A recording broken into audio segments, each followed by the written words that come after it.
All right, and good evening, everyone. I just want to confirm, Councillor Green and Appleton, perhaps you can give me a thumbs up or a wave if you can hear me. It looks like you can hear me. Very good. Welcome, everybody, as we call a special council meeting for June the 3rd to order. My name is Kevin Murdoch. I am the mayor, and we just start this meeting as we like to start all of our meetings, just by acknowledging that we're carrying on our business in the traditional territories of the Coast and Strait Salish peoples. Specifically, we acknowledge and recognize the Lekwungen people known today as the Songhees and Esquimalt nations, and their historic connections to these lands and adjoining waters continue to this day. We just have a simple one-item agenda, but can I have an approval of that agenda? Moved and seconded. Need a hand somewhere. Seconded. Thank you. All those in favor? Any opposed? None opposed. That carries. My remarks. I'm just going to take. It's a special meeting. I just wanted to make a couple of comments. One, I just wanted to take the opportunity, as of last Friday, May 31st, the previously Deputy Chief Constable Julie Channon was sworn in as Oak Bay's first woman Chief Constable. She worked as both a Deputy Chief and a Sergeant in Oak Bay, as well as a Constable both in Oak Bay and with the RCMP in multiple jurisdictions. Also, the police board announced on Friday that Chris Rice has been appointed as the new Deputy Chief Constable, will be effective in July. Mr. Rice has over 20 years of policing experience, mostly recently with the Nelson Police Department in the role of officer in charge of operations. But previous to that, he was served with the Victoria Police Department as a Staff Sergeant for Investigative Services Division and Patrol Watch Commander, and a Sergeant with the Major Crime Unit. Between these two, we know we're going to be very well served as a community. I wanted to just point, I had a chance to go and attend the Business Improvement Association's annual general meeting, but Councillor Braithwaite was there for the whole time. I arrived late, so I'll let her touch on the contents of that when we do a council update in a couple of weeks' time. And last, I just want to acknowledge the Oak Bay Tea Party that happened the last weekend. Special thanks to all of the volunteers, the organizers, and the sponsors of that event. It was quite lovely on Friday and Saturday, and not so lovely on Sunday. People got very cold and wet. But for those who don't know, it's an event that raises a lot of money, supporting all kinds of local initiatives, everything from Oak Bay Sea Rescue to the performing high schools and bands and so much more. Council was able to participate in the parade this year, which was lovely. There's lots of people out, and many of the local bands that were here, including high school bands, but also there was a couple of teenage bands that had never performed in public before. I had the opportunity to do that down in front of a fairly large crowd. So I just want to express my appreciation for all of the organizers. I'd also just like to thank, so on Sunday was very windy and rainy, and so the search and rescue demonstration, the paragliders and everything else were canceled, but Dominic Seattle and Adam Creek, who are former Olympic rowers, agreed to go with me out into the choppy waters and try and row teacups, with no success whatsoever. It lasted, I think, a total of 2 minutes. So I probably owe them a rematch at this point. But I also just wanted to take the opportunity because Councillor Braithwaite is quite invested with the organizing of that event. One of the key volunteers who's there from, for many hundreds of hours before the event, but also from sort of Friday afternoon right through till Sunday night. And it takes people like Councillor Braithwaite, all of that work to pull that together. But I think just recognizing, just seeing her working so hard there, just reminded me of all the volunteers who do that. It's a bit of unsung work. So I just thought I'd take a moment tonight just to say thank you for all of that work. All right, with that, we move on to our special meeting matters. We have a single agenda. Procedurally, I see some people from the public are here in the room with us, and we may have some people online as well. Procedurally, we have this item is open for public input. I think the simplest way that we're going to manage this is we'll have a presentation from staff. If there's any clarifying questions initially from council, we can certainly take those, and then we'll invite members of the public to speak to us, and you can ask questions or make comments, and then we will come back to this table, and we have some recommendations for moving some of these aspects forward, but obviously that's up to council as to which direction they wish to go. With that, I think I'm going to hand this over now to Mr. Bowl, our Director of Community Building and Planning. Welcome, Mr. Bowl. Thank you, Mayor. We've prepared a presentation, and there's a few sections that we'll spend a bit more time on, and other sections that we'll probably go pretty quick over to keep it focused. Appleton and Councillor Green. Oh, thank you, Your Worship. I was actually raising it just to call your attention to Councillor Green, actually. Okay, Councillor Green. Thank you, Councillor Appleton. Just a question on process tonight. Not all of us are at the table. Councillor Watson is not with us. This is as I indicated in an earlier email, this is a sufficiently significant item. Should not all of us be at the table together on this particular item? And it's a question of process. I don't know if that's a concern of yours, but I just wanted to raise that. Thank you. Certainly, Councillor Green. I'll just put it. My suggestion for this evening will be that we, given what's in front of us tonight, came out of the special committee of the whole, where council made the recommendations and moved it forward as an entire body. I think as long as the direction is in alignment with that, it seems reasonable, even missing one councillor, that we can continue to advance it. We do have a very tight timeline with the provincial rules. I might suggest, and you could certainly raise the point, were we to deviate significantly from that direction, I think it would be a valid point to consider that we could call a special meeting. But I think at the end of the day, it would be up to this body. This is not the last chance. We were going to do first and second reading of the primary bylaws tonight if that moves forward. And you're right, it could certainly not happen tonight. But we're up against a tight timeline in that case. So we could do some versions of reading and then have a special meeting to continue debate on some of those aspects if we needed to. So my recommendation tonight is that we move it forward and see where the body is sitting. And if we do start to deviate from the direction given as the whole, we could certainly consider a motion to refer it to a future meeting or some other path if that was deemed to be appropriate. Okay, I appreciate your response and your consideration. Thank you. Thank you, Councillor Green. Sorry, Mr. Bull, but that was a good procedural question. Please continue. Thanks, Mayor. I'll start the presentation. And we also have Ms. Elmer online as at previous meetings, as you will take care of part of the presentation. Let's see.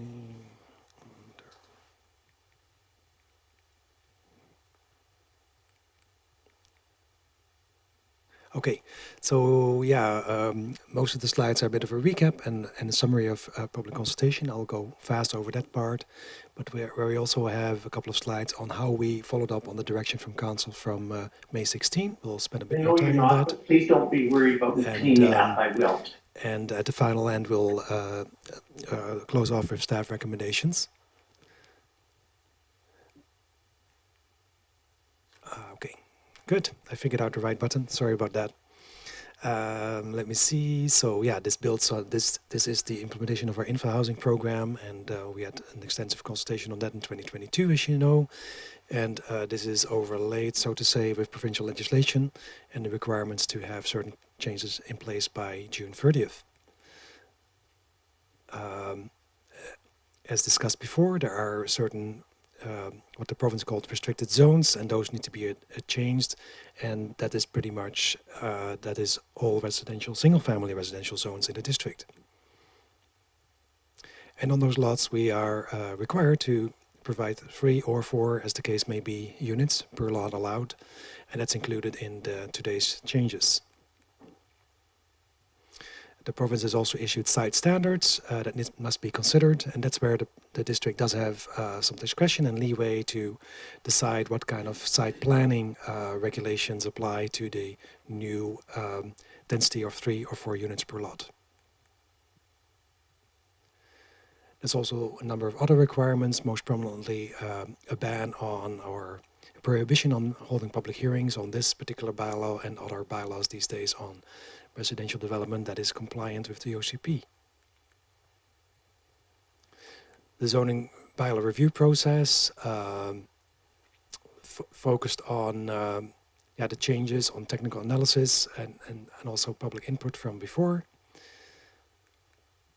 And let me see, the approach that we took was we wanted to make sure that the changes were clearly meeting the provincial requirements and our info housing goals.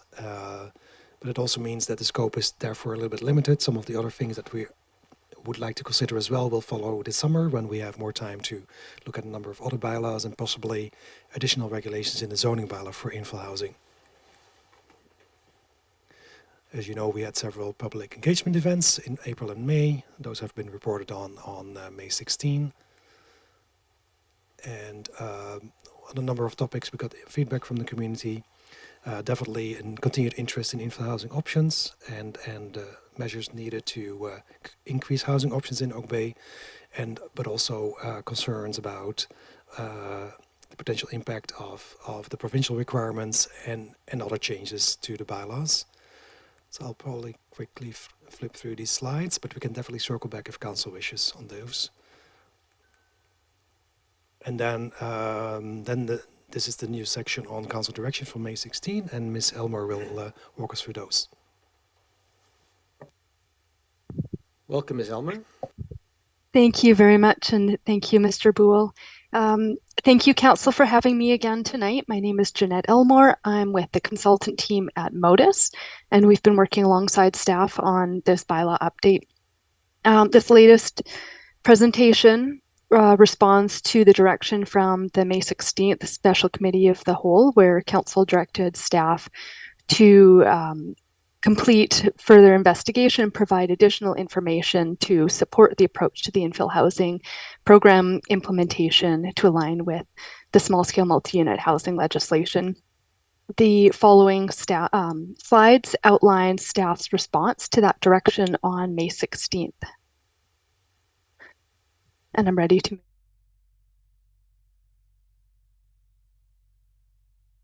Council directed staff to have better options for adding accessory dwelling units where existing homes are retained, particularly where existing lot coverage leaves a little. Analysis shows that 7% and 10% respectively, so 7% for the RS4 zone and 10% for the RS5 zone, would provide additional flexibility that would make it easier for ADUs to be added on properties with existing homes.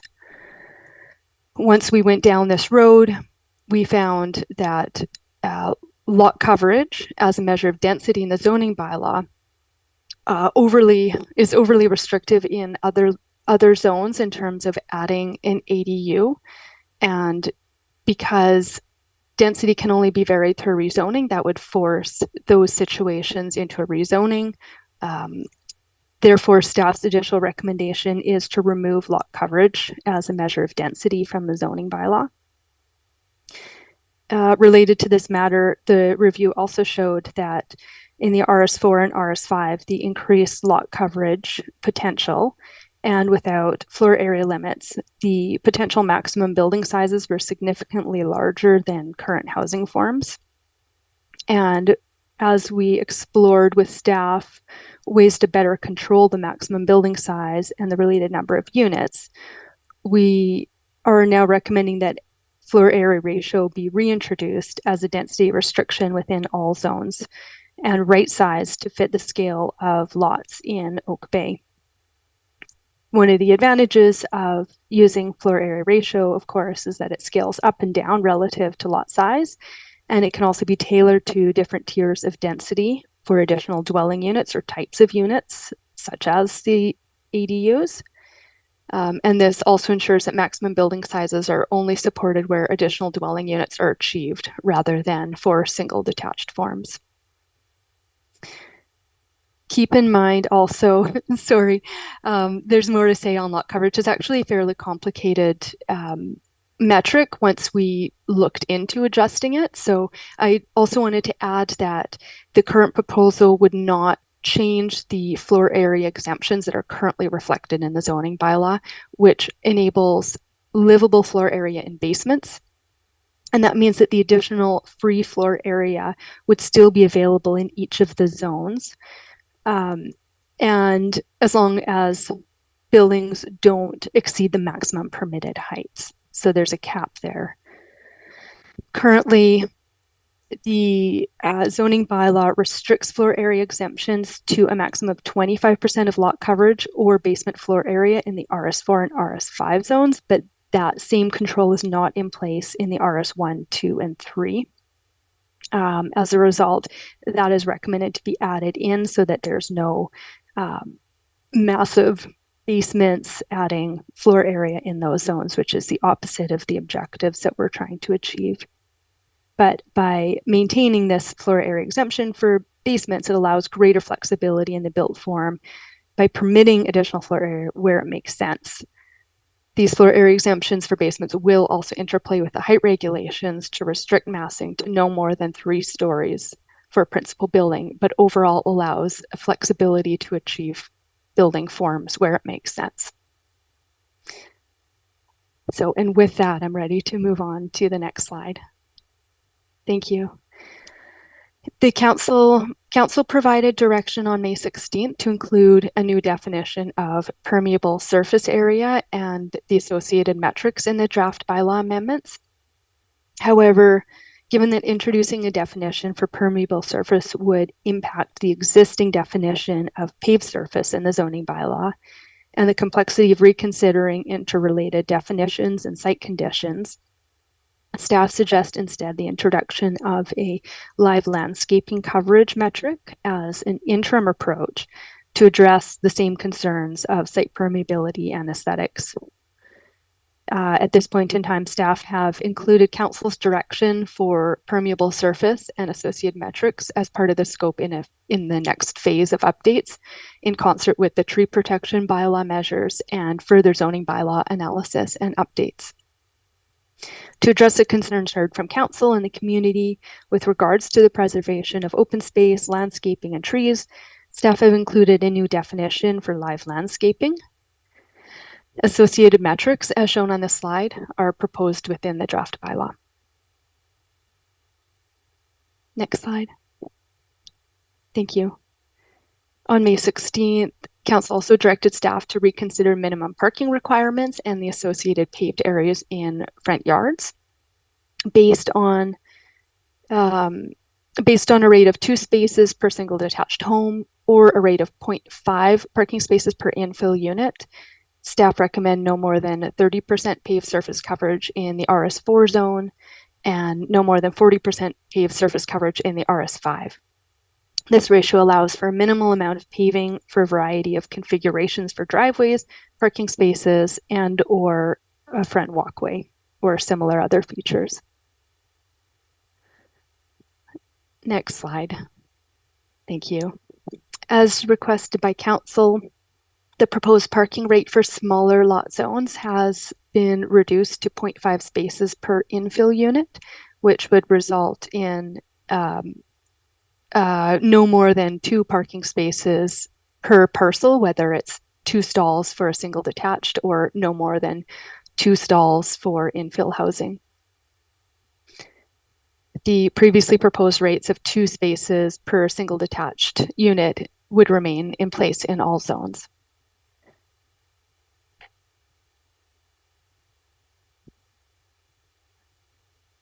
The province has a lower required minimum density requirement for parcels greater than an acre, based on the understanding that these properties might have subdivision potential and could, as a result, achieve greater future density. However, in the context of Oak Bay, the existing neighborhood pattern, historic streetscapes, and Oak Bay's OCP policies and land use designations discourage additional density in these areas. As a result, and as directed by council, all larger lots will have a consistent base density of 4 units per lot, consistent with smaller parcels that are over the size of 280 square meters.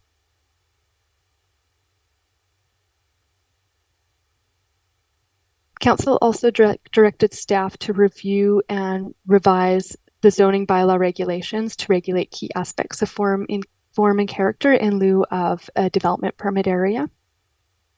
Given the time limitation at this point, staff were not able to include options to regulate form and character as part of the draft bylaw amendments.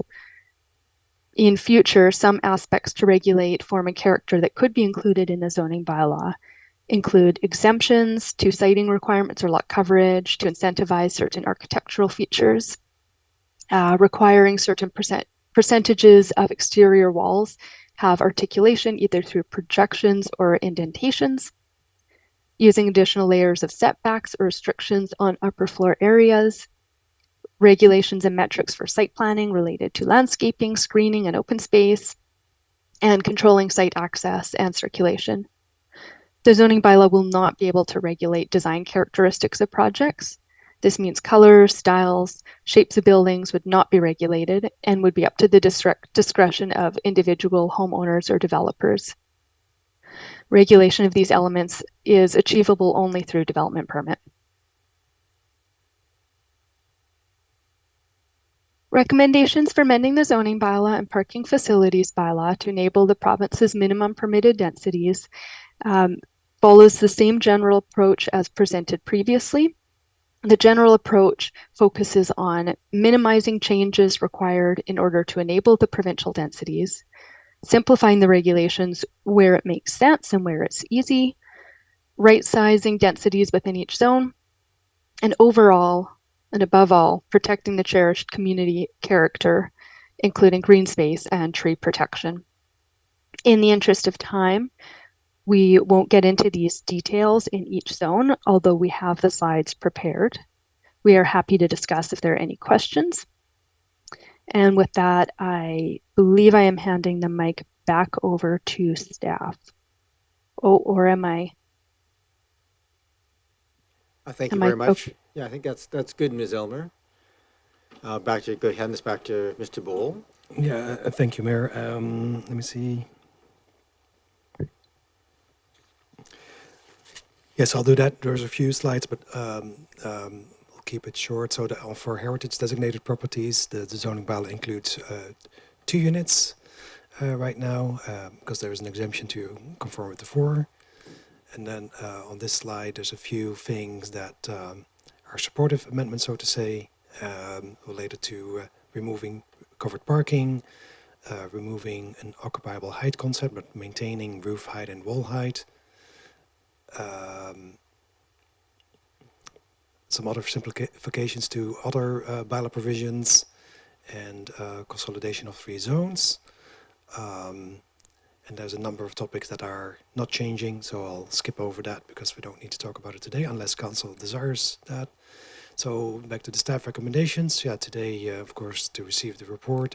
But the key recommendation today, in keeping in mind that the bylaw needs to be adopted sometime this month, is to consider readings to the bylaw today and any changes that council still would like to see made to the current program on further reflection. And we're here to answer any questions that you may have. Thank you, Mayor. Thank you very much. And then procedurally here, so I'm just going to make sure I can see people on screen. I think we'll just, if there are any questions for staff, we'll take that. We'll come back to this table. Councillor Smart, I saw your hand. Yeah, thank you. This is extremely impressive how much staff have developed this since the last time we have seen this. Through you, Mayor, and I will direct this to staff, but obviously it might be, I'll let Director, well, let yourself decide who it's best to refer to. So with regards to, and I really appreciate the category that has been given at the bottom of these charts for the RS zones, and the very bottom one with the maximum average build out of the 4 units. My question is, just to understand what we're sort of incentivizing here with these changes, because this is a maximum average build out of all of the schemes, what I'm wondering is, of the various typologies, townhouses, duplexes, multiplexes, ADU, which strategy permits the most and least square footage, i.e. what are we encouraging to be built with these setbacks and lot coverage? Ms. Elmer, probably your best position to answer that question.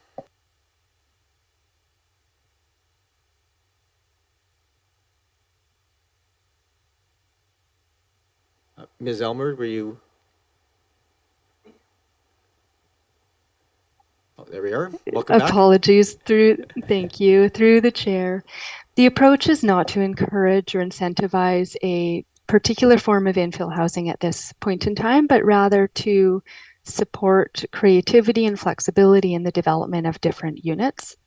it should be noted that build out according to floor area ratio is smaller in all cases than build out to the maximum or minimum parameters shaped by setbacks, height, and lot coverage. So no single building could actually max out lot development according to height, coverage, or setbacks, and it would all be restricted by floor area ratio. I hope that helps. Councillor Smart. Thank you. That's very helpful. I appreciate that. My next question through you, Mayor, is can an accessory dwelling unit be a duplex? I noticed on some of the illustrations shown at the open houses, it appeared that one of the options showed a duplex in a rear yard, but the definitions that I saw in the zoning bylaw appeared to refer to an accessory dwelling unit as being singular. And so I just wanted to know, can an accessory dwelling unit be a duplex the way things are written right now? Ms. Elmore. Thank you. Through the chair, it certainly would be the intent to maintain a flexibility in forms, and there's no philosophical reason to prevent a duplex, an ADU to be a duplex. It would be lower in height, and it would be lower in height would be the primary restriction on an ADU. Thank you. Smart. Thank you. That's very helpful. So my next question is just with regards to the step backs and combined setbacks, and I really appreciated the revision of page 28, the second set of diagrams that we can now see shows many of the implications of the step back and combined setback requirements and how that changes from what's been shown previously. So my question is, can you just clarify for me the lot in, so this is page 28 of my agenda, and it's the small lot zones R4, R5, etc. The middle lot, can you just clarify, does that one actually show the combined yard setback? Ms. Elmore. Through the chair, I've been confused by that question. I think what you mean is where there's a combined setback of 4.6 meters. Is that correct? Where we would have 1.5 on one side and 3 meters on the other. Is that what we're referring to? Yes, that's what I am referring to, and I just wondered if that is reflected in the illustration currently. Thank you. Go ahead, Ms. Elmore. Thank you. It is. Yes. Do you have other questions, Councillor Smart? I do have a few more questions if you can bear with me. Yeah. What is the process for those applicants that want to convert existing carriage houses or garages that are not 1.5 meters from the property line into ADUs, home offices, or teenage rooms? Would some or all of these uses be a rezoning? Ms. Elmore or Mr. Bull? Thank you, Mayor. It depends a bit on the circumstances of each application, but generally, if it's about setbacks and lot coverage, those kind of things would be could be addressed through a variance application, development variance permit. Thanks. Councillor Smart. Well, thank you. Through you, Mayor, similarly then, if somebody wants to build an addition onto the back of their house to make a duplex, but then this encroaches on the 25-foot rear setback, I would assume then that a development permit variance would be the approach. Mr. Bull. Through you, Mayor, that would be the same approach. Please continue. Thank you. Through you, Mayor, so with regards to basement exemptions, we have many lots in Oak Bay that have bedrock and low water tables preventing basements from being built. And I'm wondering if staff considered how we would potentially mitigate what is now sort of a square footage hardship for these properties so that we won't be, in a sense, encouraging blasting and building basements where we have water issues. Sorry, go ahead, Mr. Bull. Thank you, Mayor, and my colleagues feel free to add. But we did mention that we updated the FAR to take into account that a lot of scenarios would have a basement exemption. But even without it, though, we still made sure that the numbers that we arrived at, and those numbers are reflected at the lower end of each of the tables in the attachment. There's still a fair amount of floor area per unit available, even if you didn't or couldn't rely on the basement exemption. So it is true that in that case, then you would have less floor area available than somebody that could build a basement, but there's still a fair amount available per unit to design a project for. Thank you. Councillor Smart. Yeah, thank you. Through you, Mayor, with regards to tenancy and tenure, can an ADU be rented without the owner occupying the principal residence, and therefore can a townhouse also be rented without owner occupancy, assuming no strata situation? Is that Ms. Elmore or Mr. Green? Go ahead, Mr. Bull. I'm getting Thank you, Mayor. one of the three here. Yeah. Go ahead. So the owner occupancy requirement that remains in the zoning bylaw is specific to secondary suites only. So an accessory dwelling unit in a detached building, that's not a secondary suite, so therefore that requirement would not apply. Thank you. Go ahead, Councillor Smart. Thank you. Through you, Mayor, just a question with regards to where we're sitting with driveway access for individual townhouses. Is that something that we need to deal with later this summer? Ms. Elmore. Through the chair, that can be put on the list and probably is on the list to be looked at as we look more closely at form and character. If this is specific for townhouses, clusters of townhouses is somewhat out of scope of this current approach to infill housing. And the current recommendations for paved area in the front yard will limit the number of driveway accesses permitted anyway. Thank you. Continue. Thank you. Through you, Mayor, just a follow-up question for that then. So in a sense, right now, what we're moving forward with isn't sort of really permitting a typical townhouse development that would anticipate separate driveway accesses for each townhouse unit. Mr. Bull. Yeah, thank you, Mayor. Through you, Mayor. That's correct. That style of development would be a type of multi-unit housing type, and we're going to look at that more next year. And that's outside of the scope of the infill housing, which looks more at lower unit numbers and, for a better word, single-family character, so to say. Thank you. Go ahead. Thank you, through you, Mayor. I'm wrapping up here. Just one more question with two more. Sorry. I wondered why we were potentially not reducing the front yard setback to 6 meters in some of the other zones, for example, P2. I'm not. Mr. Bull. Yeah, thank you, Mayor. We did scrutinize, so to say, the residential zones because that's where the residential units usually are. The P2 zone is a bit of a peculiar one. It's an institutional zone that happened to have provision for single-family dwelling as well for certain reasons that I don't know exactly how, but it is probably a property that might have that particular housing form. We didn't change other parameters in those zones because those zones don't have the primary objective of housing, and we felt that it was probably better for institutional buildings to retain the current setbacks without making it complicated with adding details for housing. Thank you. Go ahead, Councillor Smart. Thank you. One final question. This is a fairly minor one, but something that was very interesting to me in reading through the bylaw this time. So through you, Mayor, to staff, just with regards to the garbage enclosure requirements, I was just wanting to understand, I guess, with our requirements of requiring an enclosure to be built, but then our rules around and restrictions around being able to build enclosures in smaller setbacks.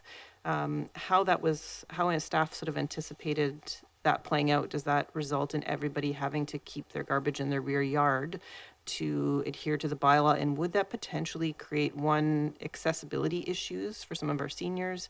And would it also mean that people would be creating more non-permeable surface in order to roll their bins from their backyard to the front yard? Thank you. Thank you very much. Give that to Ms. Elmore. If you're looking for it, it's 4.2.11 on page 89. Thank you, through the chair. Yes, I suppose that more impermeable surface could result. The regulation is silent on the type of screening. It could be a landscape screen. It really leaves flexibility, and again is consistent with the approach of not providing barriers to infill housing. However, we know that garbage cans and recycling cans are unsightly. There's a current restriction in many zones on having these visible from the street. So we wanted to leave something in place for infill housing because it could result in up to 4 sets of garbage and recycling cans. So have some provision in place, but not develop an overly onerous regulation that is expensive or requires a great deal of infrastructure. Thank you. Thank you. Go ahead, Councillor Smart. Thank you. So through you, Mayor, just to clarify then, can one, with our current regulations, actually build an enclosure in, say, a 1.5 meter setback for their garbage and recycling? Ms. Elmore? Through the chair, I will need to look back at the setbacks for accessory structures, which are generally less. However, I believe that an accessory structure, and Mr. Green or Mr. Boole can probably correct me, but an accessory structure or in a screening or enclosure that is not a landscape screening for the purposes of screening garbage and recycling would have to follow the setback requirements for accessory structures, which is generally around 1.5 meters in most zones. Thank you. Go ahead, Mr. Boole. Thank you, Mr. Mayor. That's a good answer. And there is one exception, I think, the way we updated this provision in the bylaw.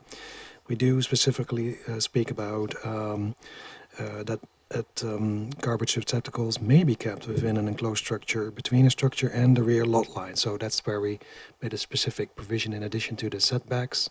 So that would be the one exception, that on the rear lot line you could be inside the setback as long as with an enclosure. Thank you. Thank you. Anything else, Councillor Smart? I have Councillor Green next, and then Councillor Patterson. Thank you very much, Mayor.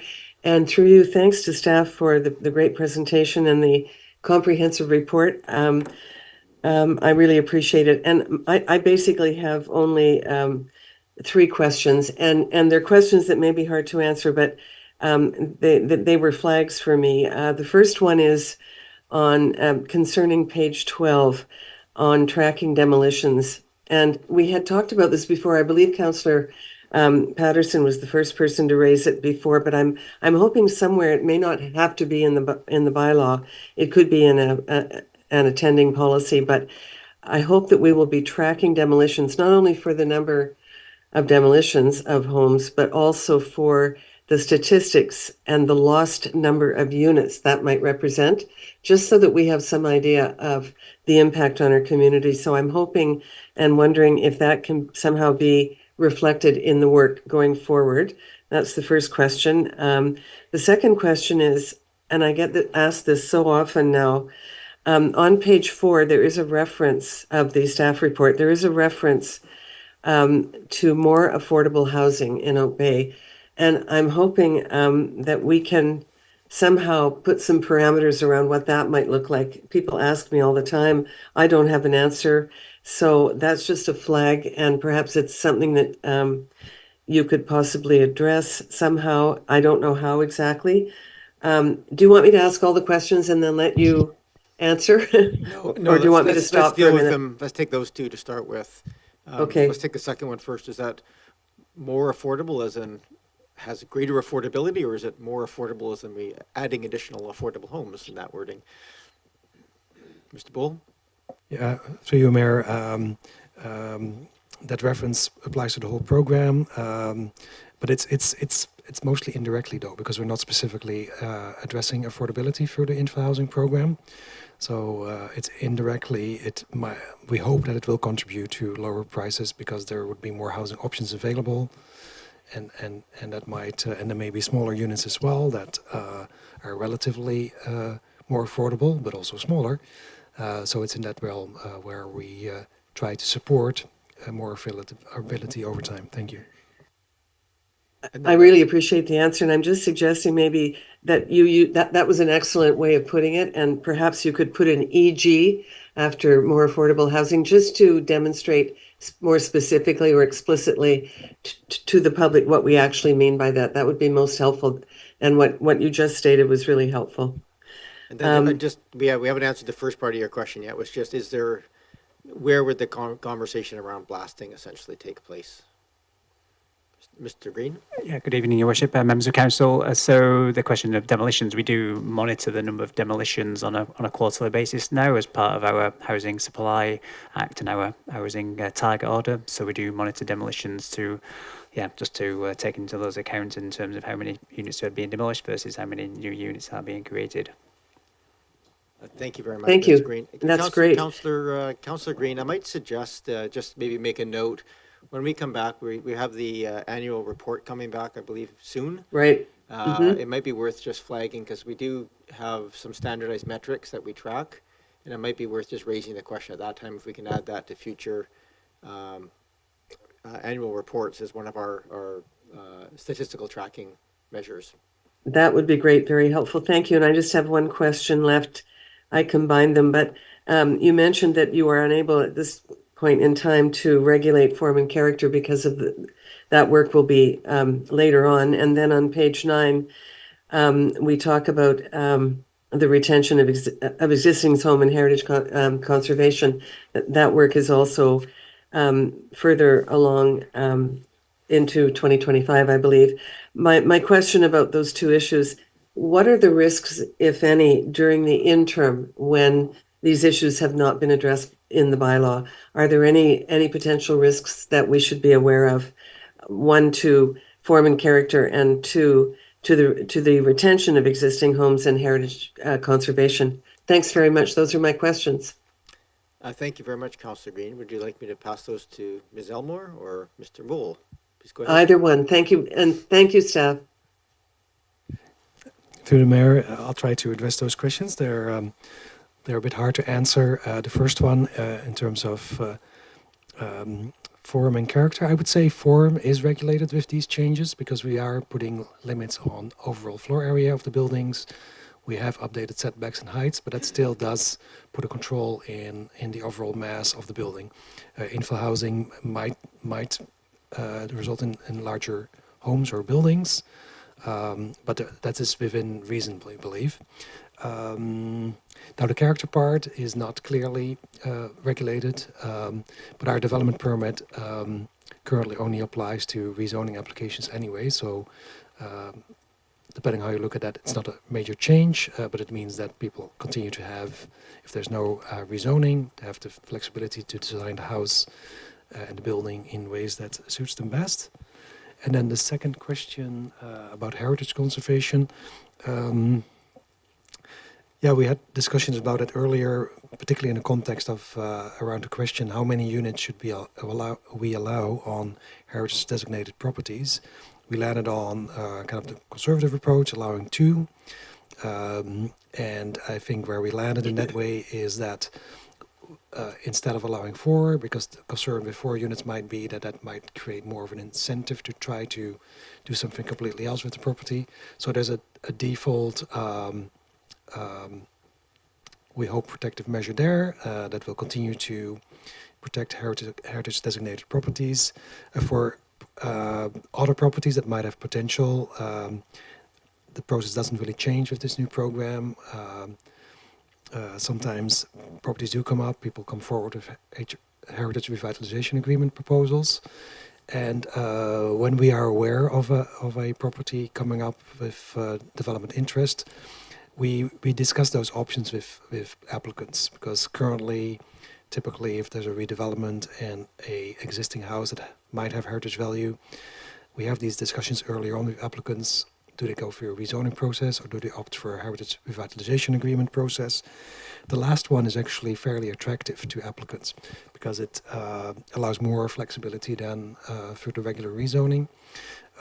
So there are some existing basic mechanisms in place that continue to be in place. Thank you. Thank you very much, Thank you, Thanks Councillor so Green. much. I appreciate that. Thank you. I'm going to turn now to Councillor Patterson and I have Councillor Appleton following Councillor Patterson. Please go ahead, Councillor Patterson. Yes, thank you, Mayor, and through you to staff. First of all, I just want to congratulate you on all the progress you've made since the May 16th meeting. It is starting to come together in a way that I think is getting more reasonably understandable to us all. So thank you for that work. I do appreciate the inclusion of the live landscaping in that it to some extent addresses the hard surfacing versus our strong desire to maintain a green community to some extent. But on a practical basis, I'm just wondering how that will be managed. I guess reading this, I'm taking it to mean that the initial application would come in, but it can be very difficult to maintain the live landscaping. I know that there are many conditions throughout the district where they have the green between the paths for the cars, for instance, and quite often after the occupancy is issued, those become gravel, which would not be permeable. So is this live landscaping, is the actual function of this simply by nature of bylaw enforcement or the enforcement going forward to maintain this? And the second part of that is, if this does help with things like stormwater management, is that addressed through the live landscaping, or would that be through the building code? Thank you very much, Councillor Patterson. Mr. Bull, if you wish to hand it off, please do. Thank you, Chair. And Mr. Green, feel free to add. My thoughts on the first part of the question: how is that managed or maintained over time? As it becomes one of those standing requirements in the zoning bylaw, it comes up at any time of a building permit approval. It would be checked, but in between, it could be a long time between building permits. So either changes made at that time, that's possible, and depending on how significant it might be, we might well receive complaints about it that require follow-up, and we could rely on the current zoning bylaw regulations to further investigate that. But more likely and more practically, I think this would be managed at time of any building permit taking place, but that's also a limitation in terms of following up on that. So because it's based on the assumption that whatever's been put in place at that time will continue to exist. So. And on stormwater management, I'm wondering if Mr. Green can explain kind of current provisions around building permits and upcoming new tools that the province has made available. Mr. Green. Yeah, I guess there's some provisions in Bill 16 that we can rely on. So previously, we've never been able to take or require certain frontage improvements unless somebody was going through a rezoning process.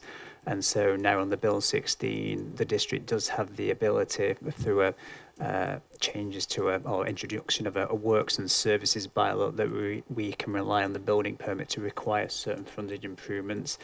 And some of the wording that the province has announced is in relation to green infrastructure or rain gardens, things like that, that we can require through a building permit rather than through usually it's been, in the past, it's either been through a subdivision process or through a rezoning process where we've been able to negotiate or require some of those frontage improvements. But on the Bill 16, subject to the district introducing a new works and services bylaw, we could require those kinds of sustainable urban drainage systems or rainwater gardens or other frontage improvements to address some of those issues. And obviously staff will be looking into that to see how we can, as part of one of the bylaws that we need to revisit is our subdivision and works and services bylaw to ensure that it's fit for purpose with the new legislation.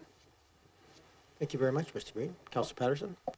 Yes, thank you. I do appreciate having that information because as we pave over more of paradise, so to speak, the stormwater management becomes more problematic.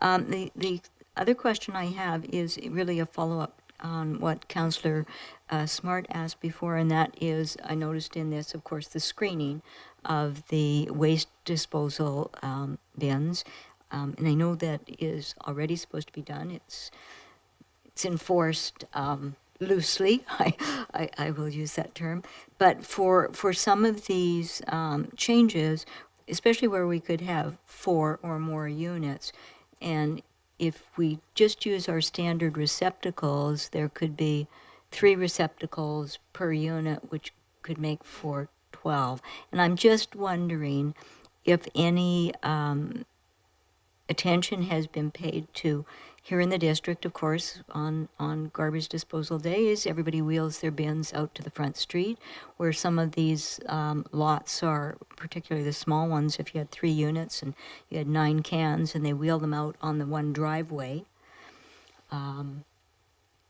they will take up the whole driveway, or they will take up the sidewalk, or they will take up the street if there are no boulevards or sidewalks. Is there any other ways of mitigating some of just the practical aspects of making this function well? Mr. Bull. Through you, Mayor. We haven't thought that through in detail just yet. At this stage, we're introducing the screening. However, we are following up this summer specifically on other related bylaws, and I think this is definitely a topic we would like to have another look at. Is there maybe a case to be made to, in certain scenarios, maybe combine these bins, or are there practical ways to have each household still have their own? But right now, we don't have the answer to that, unfortunately. Anything else, Councillor Patterson?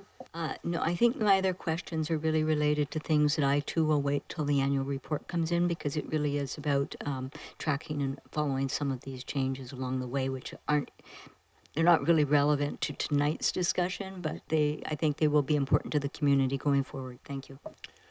Thank you very much, Councillor Patterson. Councillor Appleton. Thank you, Your Worship. Appreciate that. So through you to staff, again, thanks for the level of detail offered here. To the extent that it's possible, I know the staff are trying to catch their collective breath to get to the point that they're at. But my questions actually pertain more to the state of play once we reach July the 1st and the prototype bylaws, or essentially this first round of bylaws, are in place. I'm just wondering whether staff might provide sort of their opinion or their feedback to the extent that they can on what does the nature of the prototype rollout look like? How do we evaluate? How do we proactively analyze how the application's working and that sort of thing? And is there any plans in place to essentially evaluate what the rollout looks like and to review that? Thank you, Councillor Appleton. Mr. Bull. Yeah, thank you, Mayor. And I'll look at Brian and Mr. Green and Ms. Vermel to add details if they see fit. Definitely, we're going to prepare materials for applicants so it's clear what the new program is about. Let me see, there were some other thoughts we had on this topic, but I'm gladly looking at one of my colleagues here to volunteer to jump in. I might expand the question just slightly, which is maybe also like in terms of that feedback loop, is there, are there sort of thought through timelines of when we might sort of have those reports come back to council as to how it's working, what things that we might need to tweak? Those kind of questions would be curious as well. Mr. Green? Through the chair, that's certainly something that council could request that in terms of a 6-month monitoring report to see how the programme is working. But initially, what we've been thinking is that we do need to start thinking in the next few weeks about implementation as of July the 1st, and so we'll first of all need to be bringing staff together in some kind of internal workshop. Because obviously everything will be coming in as a building permit. So once those building permits come in, both our building inspectors and the referrals to other departments will need to be considered and work, as well as understand also referrals to planning staff as well, to ensure that how we are interpreting our own bylaw in relation to those proposals that come in needs to be addressed. And so, that all being said, we have a few proposals, but we've not been inundated with proposals as of yet in relation to, we've received a few concepts from a few applicants as to what they would like to do, but we haven't been overwhelmed, or we haven't received, hundreds or tens or of those. We've probably received 3 or 4 probably proposals that are looking to use SMU to go through that process, but obviously are waiting for the bylaws to be adopted before submission. But yeah, something we need to start thinking about. But obviously, our focus has been primarily on getting the bylaws adopted by July the 1st in the first instance. Thank you for that, Mr. Bull. Thank you, Mayor. I'd like to add that that also means that this is a bit of a soft launch because the bylaw changes have just been confirmed over the last couple of weeks, so we haven't had the time to get ready for like a bigger, more prominent launch, which maybe we might have done if we had more time. So yeah, we need to get going on getting ready for all those changes, and we expect, given the current level of interest, a kind of a gradual uptake, and then. With regards to the feedback loop question, yeah, we could bring back a formal report. But the other thing that we also have been thinking about, if significant things pop up or appear because of the type of applications we see or the kind of scenarios perhaps being explored, and there is something that needs to be addressed in short order rather than waiting for later. We'll definitely take the initiative to return to you with an update and probably options to address whatever might have arisen. Thank you. Thank you, Mr. Bull. I will just give my feedback on that one. I think that's going to be necessary to have that kind of proactive approach. There's no opportunity here probably for us to wait and then have a big report. It's probably, if there's things in this short time that help us move things along, we should do that. Councillor Appleton, back to you.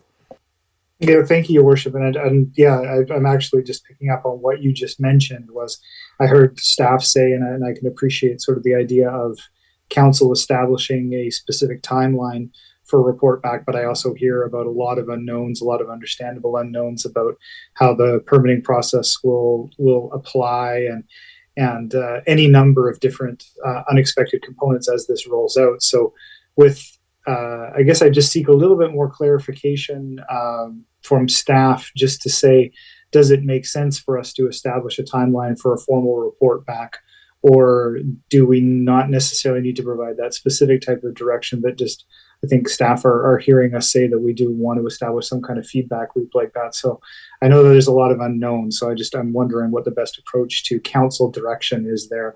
I think staff, from what I'm hearing staff say, is that they kind of understand the need and the significance of doing that loop back to council. I guess it's hard to establish exactly how much and when. So I'm just looking for a little bit more clarification as to how we might best assist and direct staff as far as setting a timeline for evaluation. Sure, I might just turn to staff to answer that question. It probably just procedurally, though, I think, and I'll turn to our administrative staff on this. I think if this council wishes to see like a timeline, if I want to say 6 months, have staff report back on how it's going kind of report, I think we can just do a motion arising after the consideration of the main motions on the agenda tonight. I think if we want something really formal in terms of a bylaw review, we might want to just ask staff to go away and come back with a recommendation on those pieces. But I'll turn to staff at this point and see if they have any recommendations on that. Mr. Bull? Thank you, Mayor. Yeah, there's a couple of upcoming opportunities already. In October or November, we'll circle back to council with a report on the housing target order. Also requested by council previously is an update on the housing action plan progress, also late this year or early next year, I believe.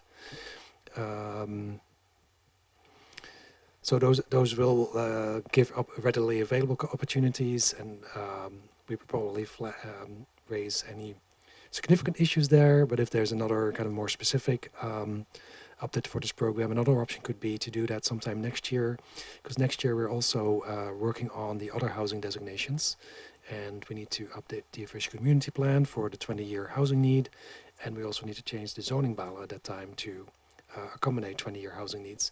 And that would be another very suitable check-in moment to see what is the uptake for infill housing, and that could extend to a general update on the program. And probably we wouldn't have seen a lot of projects being built just yet, but maybe there's a way to report back on that, either on the high-level observations or maybe even some examples that could be provided to council at that time. Thank you. Great, thank you. Councillor Appleton? Well, thank you, Your Worship. Just sort of one final question here, just in terms of process. To get us to this point, staff's been ably supported by a consultant group, and I recognize that they carry a very specific type of expertise and capacity that that our team is running straight flat out. So I understand that the consulting team is necessary for support. I guess with respect to these specific bylaws that we're considering tonight, in future iterations or future modifications of what's presented here. Is that within staff's capacity to revise? I'm assuming we're getting to a fairly well-defined product that we will need to iterate a few times in the years to come. But not that I don't, really appreciate the contributions of the consultant on these things. Are we going to need consultant support to produce further iterations and for some upcoming modifications to the zoning bylaw as necessary? Because I'm sure we'll probably need help in other areas as we deal with the other big pieces around this. Thank you very much, Councillor Appleton. I won't ask Ms. Elmer to answer that question. I'll hand it over to Mr. Bull. Thank you. Through you, Mayor. Right now the engagement will continue over the summer, of course, because we need to finish the info-housing program and all the different other arrangements. After that, it depends a bit what might come up down the road, if those are relatively small changes in response to what we see happening either on the ground or things we encounter that we realize something is inconsistent in the bylaw, perhaps. I think for most matters, we can definitely take care of that in-house, with the exception, I think, if there are topics that come up or require further analysis, particularly if it's around running additional massing models, for example. That's probably where we would rely on consultant support to have more expertise in the field of design and site planning. So that would be, in short, my answer. Thank you. Thank you, Mr. Bull. Anything else, Councillor Appleton? Consider me, Your Worship. Thank you. Thank you. Councillor Braithwaite? Thanks very much, Mayor. Actually, I had 6 questions and 5 of them have been answered.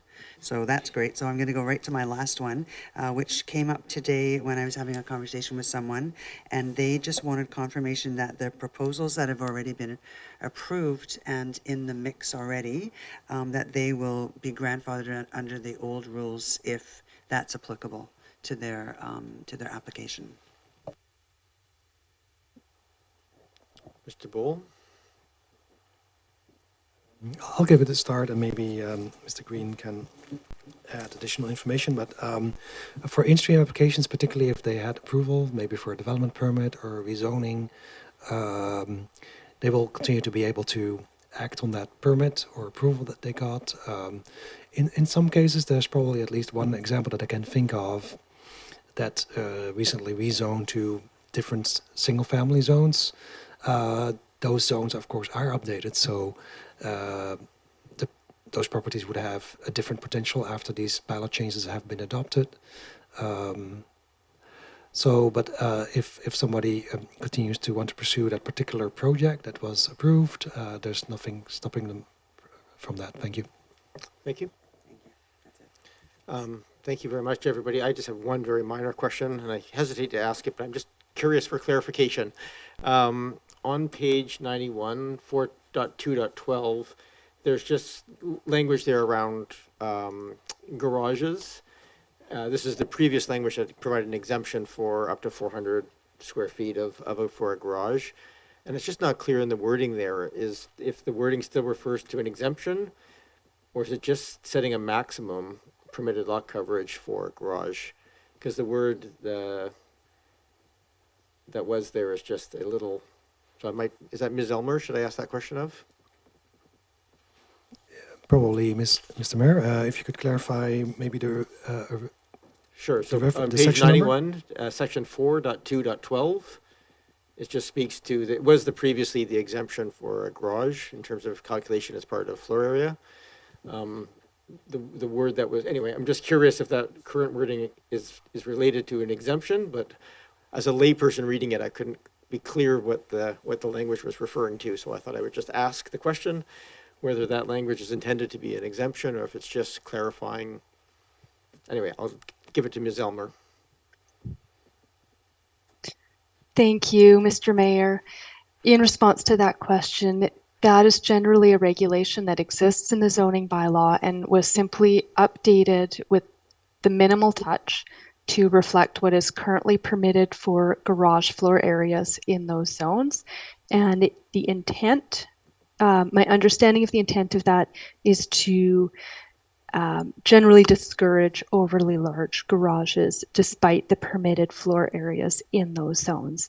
Mr. Boole and Mr. Green may have additional thoughts on the purpose of that regulation. But again, just to circle back, it was a light touch on an existing regulation. Thank you. Sure. I'm reading this as this is the regulation that was there was that the floor area restrictions were augmented, in this case by a garage, but that set the limit of the augmentation, i.e. the exclusion from the calculation. And that wording is not in there anymore. So I just wanted to make sure, because there was never been a limit on the size of garages in the past. And that appears to be now that you're limited to essentially a single car garage on all lots. Through Mr. Mayor, we may need to look at that a little more closely. That was not the intention. Okay. Yeah, thank you, Mayor. Yeah, that's the right answer. It does refer back to the residential zone, so I think this change came about because we're changing other things in the residential zone, so we should cross-reference to make sure that we're not missing anything there, so we can follow up on that separately. Okay. No, I won't belabor it at this point. We're doing only first and second reading if this goes forward tonight, and it can be resolved through that. I think it needs to be clear whether or not that's intended to be a exemption from the floor area or if it's for some other purpose. But the language, I'm glad it's not just unclear to me. That's good. It makes you feel better. I'll leave that in the hands of staff then. That concludes, I think, the questions from council at this time. So with that, we have members of the public that are here in person and some that are online. Some of you or all of you may wish to address council on the pieces that are in front of us. So at this time, you can come forward. This is a friendly environment. Simple process. You can come forward and just name and municipality of residence. And if you have any thoughts or concerns or ideas or questions related to the bylaw changes, you're more than welcome to bring them forward. Please come forward. It's always hard to be the first, so welcome. Hello, good evening. My name is Marcelo Laca. I think I live in Oak Bay. And the reason I say I think is behind my question. This is a momentous change, and probably I don't need to tell you that. And it's going to be with us much longer than you're going to be mayor, councilors, or staff. When I talk to my neighbors, every single one, except one, who's a developer, is either against increased density or completely ignorant of the changes that are afoot. So my question is, are you sure you want to do this? Thank you. I guess I'll speak on behalf of council on this one, if that's a direct question, not a rhetorical question. We do have a requirement under law to follow the provincial legislation, so we theoretically could not do that, but we have only delegated authority given to us by the province, so there is nothing stopping the province from stepping in and writing our bylaws for us if we are not compliant, if that helps. I hear you're not sure. I hear you're being forced by the province to do something that you're not really sure about, because there is a province with whom you have clear communication, but there is also the community with which you don't. But ultimately, you're here to represent the community. And if you don't listen to them, eventually they will get louder. And my concern is that to change the character of the whole district in the uniform way in which you're changing it, because you're looking at the whole zone and you're changing the whole zone, not just this area is more appropriate for development, that area is more appropriate for green space. Because you're doing that, and because you have generously changed the bylaw when an application came in for rezoning and splitting lots. All this work, it doesn't give me a lot of trust and confidence. It looks like it's really a free-for-all. Thank you So for are sharing your you opinion. sure? All I can tell you, sir, is what I've told you. Any other comments? You haven't answered the question. I believe I have. So more broadly, You said the if you're province done. is making me do it. Okay, I will You're not try and saying make, you're sure. excuse me, sir, let me answer your question as best I Okay. can. I will say that the council is absolutely interested in adding additional housing forms to the community. It was one of the priorities that we had as a council, with or without the province's request. The direction that we had taken initially in that work, with a lot of public input, was a more nuanced approach. It included likely some direction of prioritizing styles of development and locations of development. We did not complete that work because the province made it clear that they were going to be bringing in overriding legislation. That's where we are right now. So I think philosophically, we're in agreement that adding additional housing forms within our single-family residential zones has been supported by council. I think that the direction we had was more nuanced than what the province has given us. And I would say that the province's rules are very clear that we are not in a position to take that nuanced approach. They've been very clear that it has to be universal and across the board. And so and there's limited public input. We've stretched the bounds on that to make sure that we're trying to hear from the community. Where we're at right now is trying to accommodate the provincial guidelines in a way that, and if you read the proposed bylaws that we have in front of us here, trying to keep the critical aspects of the community character, green space, those aspects that we can within the bounds of what the province is asking. So Yeah, there's not really a yes or no answer to that question, but that's probably the best I can give you in I terms of the appreciate that. process. That was much better. The only thing I would like to ask is, when are you going to listen to the community? Thank you. I think we've done everything we can at this point, trying to, had multiple public inputs. We've incorporated the feedback that we had during the initial infill housing discussion. If the question is, if you think that the community input has been to not do this, that is not the feedback we've had. We certainly had concerns, significant concerns raised about this sort of one-size-fits-all approach. But we are in this situation whereby we have to be compliant with provincial law. We have to make the options available to it as compliant with what we think is best for Oak Bay as possible, and we have to make them viable so that if these housing forms, can be built in a reasonable way and be livable by people who wish to, say, move down the street into one of these units. So that's where we're at. Okay, thank you. Yeah, thank very you. much. I'll invite, I've got one person online who wishes to speak. So it's Mr. Taddy. If you can just introduce yourself and municipality of residence. And Hi, we'll Tim come back. Taddy from Oak Bay. Can you hear me okay? We can. Please go ahead. First, Mr. Mayor, through you, a quick question before I have some brief comments. On page 6 of the report, and table 4, I believe that those maximum figures are related to the minimum lot size, and if the lot size was bigger, that would change. Am I correct on that?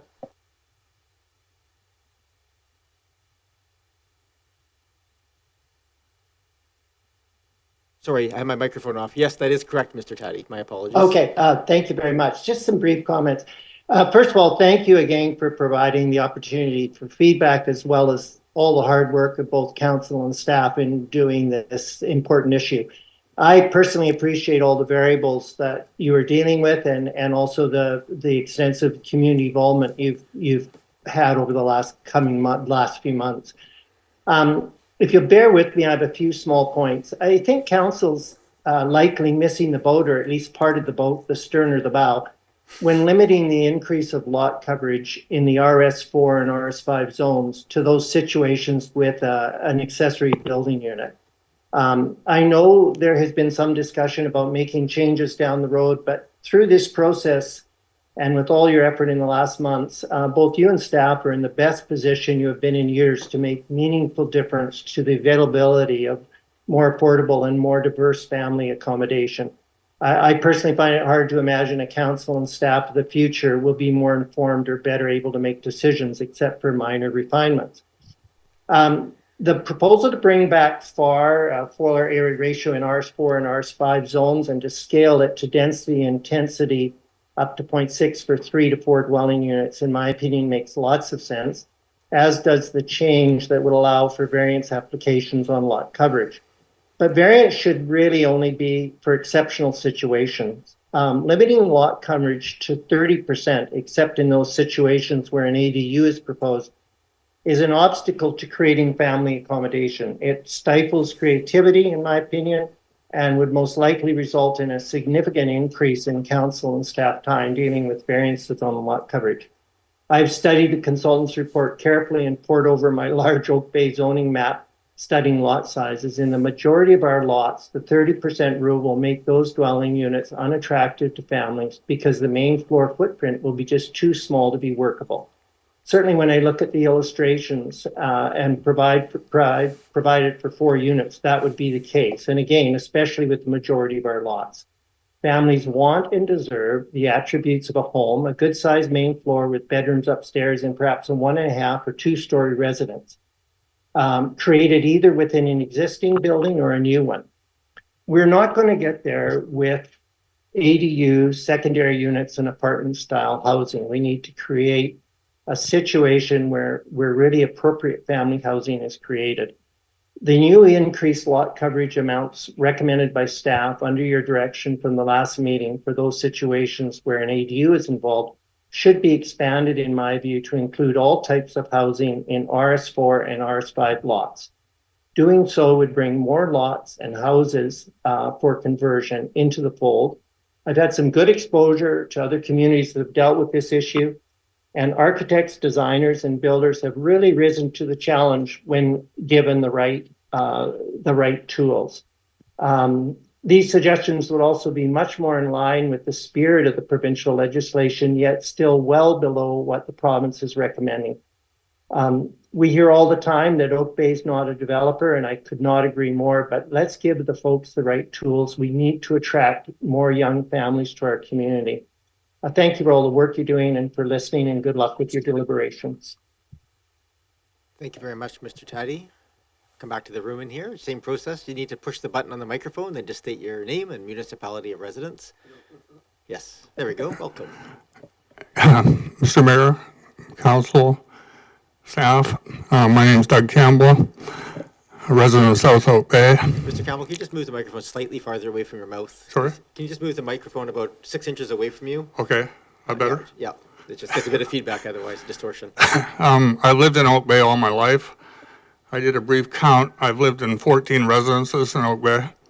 I've been a practicing architect for 40 years. And I think my main concern is around form and character, because I think quite often that gets left behind in a rezoning. Effectively, we now allow in Oak Bay a 0.6 FSR for single-family houses. And why I say that is because of the basement exemption. And the basement exemption allows you to have a full floor that's not counted in the FAR, but it's substandard space. You know, if you look, and I've worked with tons of developers, and what they're interested in is maximizing floor space, interior floor space. So they create these places in basements, and basements are, in my view, from the 40s and 50s. Nobody wants to build a basement anymore. They basically build basements to get the basement out of the FAR, so it's a 0.6. But the trouble is, you end up with little slit windows, 2'6" maximum height windows. So I guess my recommendation would be, in the previous iteration, it seemed to me that FAR was gone by the wayside because it was felt that setbacks, heights, and site coverage were the determining factors. And I kind of agree with that because once you bring back FAR, the developer's going to say, let's maximize interior floor space, substandard space in the basement, and the other thing is Oak Bay counts decks in the FAR. So if you look at most of the new builds where they've torn down houses and built new houses in the last 5 years, they maximize the interior floor space. There's no bay windows, verandas, decks, because they count in the FAR and they don't want to lose floor space. So I thought it was a good idea to let setbacks, heights, and site coverage be the determinants of density. And I really, you know, I see so many of these new builds and they're pretty prosaic, a lot of these houses, because they're not able to really articulate them the way they should be articulated. So that would be my comment. Thank you. Thank you very much, Mr. Campbell. Former owner of my house, in fact. One of the 14 houses. Anybody else from the audience wish to come speak to us?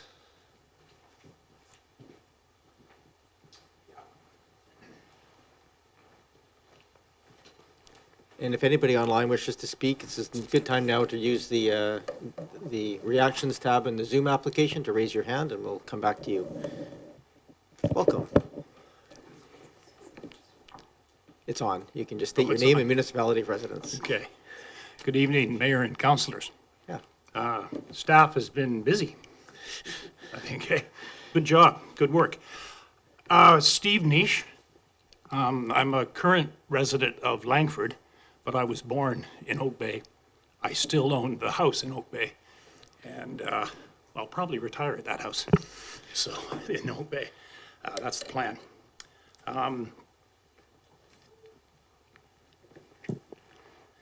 So, just like maybe you guys could clarify a little bit for me about FAR. Now, it seems that the FAR is now the primary density control restriction. Yeah. And it seems quite restrictive, even more than the previous bylaws. 25%, I think, was the number. Did I hear that? Sure, I can have the staff run over it. It's about, do you wish to just sort of bring up the slide again? Is that possible? You're talking about specifically for RS4, RS5? Like Sorry, RS4, RS5. Yeah. Floor area ratios. So there's just, while they're bringing it up, the single family, if it's single family, it's the same as it is now, which is 0.4. And where it's multiple family, then it's 0.6 or 0.8, but we'll bring it up on the.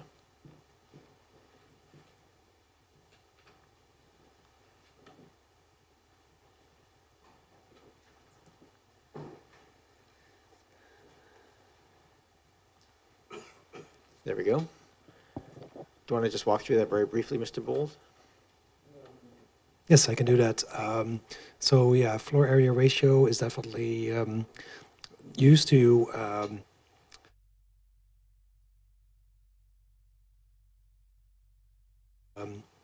of RS4. You can see there, it's the second last bullet on the left-hand side. We would maintain the current 0.4 FAR for up to 2 units. Provide 0.5 where there is a home retained and an ADU is added, accessory dwelling unit, that's what ADU stands for, and then a further increase to 0.6 if there's 3 or 4 units, and those are kind of, it's a tiered approach to floor area ratio. Thank you. Okay, thank you. Yeah, I didn't catch that. I thought it was lower than that. So now, what would be the process for a specific new build to look for a variance on the floor area ratio? And I mean, could it be done by a variance, or is it going to require more? And secondly, what would how would the city view that? What would be their attitude? I don't think we can answer the second one because yeah, I just realized that after I said it. But as to the first one, procedurally, with the changes in definition that we've undertaken here, with lot coverage and so forth, what is the options for varying, or how would one change the floor area ratio? Is it still considered a means of density, or is it a variable option now? Yeah, it's still considered our definition of dense, and therefore under the LGA it wouldn't be able to be varied. It would have to be, no, the only way of varying it would be through a rezoning application, so a site-specific amendment to that property, or to allow an increase in the FAR. Okay, thank you. Okay. Yep, thank you. Thank you. Yep, that's satisfactory. Thanks.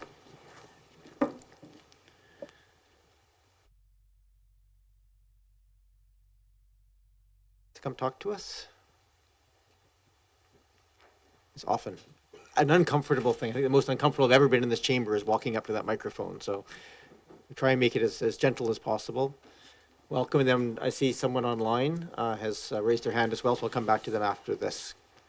Mr. Cole, we recognize you, but just name your name for the record, please. Leonard Cole, and I am a resident of Oak Bay. I sent in an email this afternoon and wanted to point out a few things, and wanted to make myself available as well if somebody had questions relevant to that. But I'll reiterate some of the thoughts that I said today, and we've heard them today. I could easily echo everything Tim Taddy's had to say and expand on that. I tried to propose a couple solutions on stuff that would kind of make it easy for staff and council to make some adjustments. One was on the item relevant to the engineering bylaw. These scenarios, I've done some test studies on a few different properties relevant to the new bylaws that have been proposed, and I do run into things, and the access bylaw, was adopted in 2002. It was changed to contemplate townhouses, which is effectively what we're doing here today by offering ADUs. Although there are other forms of housing, it's density on properties. So the work's kind of been done, and I think with a few edits, it could really expand on the work that's already in place, because as was commented on earlier, we're in a situation where this is a really unique time, and it's something in my 20-odd years, I've never seen any of the municipalities have this much change or opportunity to expand on densities in any neighborhoods. So nothing like this has happened before, and I think with a few tweaks, we could make it even better than what it is. And the access bylaw, one thing that I didn't mention about that did come up today, of course, is the 25% frontage, which again would conflict with some of the stuff that I'm talking about, and I'm not sure how that would be dealt with the townhouse zone, but I'm assuming it was relevant to site-specific zoning, so staff would have to look at that. So it would be the paved front yard, which I know from developing in Oak Bay, very similar. I've done 3 or 4 different developments that are similar to what these new bylaws are contemplating, and we always have a challenge with getting driveways in, even just for the stuff that I've done currently. So it's going to be a problem. It's going to come back to council, and I think there's an opportunity to deal with that with adopting these other bylaws. One of the other things, of course, which I keep hearing, and again I've heard tonight, relevant to the existing housing situation and trying to retain housing. I've done this multiple times in Oak Bay and other municipalities, and it always is harder. And I think that the few points that I brought up relevant to setbacks and even potentially some flexibility that staff might have on doing some, even if it was a percentage that they could vary in-house if it was saving an existing house, that there's, when you have a house on a property and you try to, fit the shoe on here, it's, although these rules do allow the density, it's a lot easier for somebody to just tear the house down. And I hear repetitively from council and staff that isn't the intent of this, and people do want to see housing saved. So I think a few more tools in the toolbox to actually try and save houses and give staff the ability to make some in-house decisions would encourage people to retain the housing instead of just wiping it off the table. So we can look at it next year, but how many houses between now and next year are going to be compromised because of it? I'm not sure of that. So that leads me to the last thing about the stratification of these units, which is inevitable. As soon as the first application comes forward with an existing house on the property, it will have to come back to council. It will not be something that staff can handle in-house. So in other municipalities, the approving officer has the delegated authority to approve these types of developments, and I would stress that it's a good idea for council to consider allowing staff to have that ability. Thank you.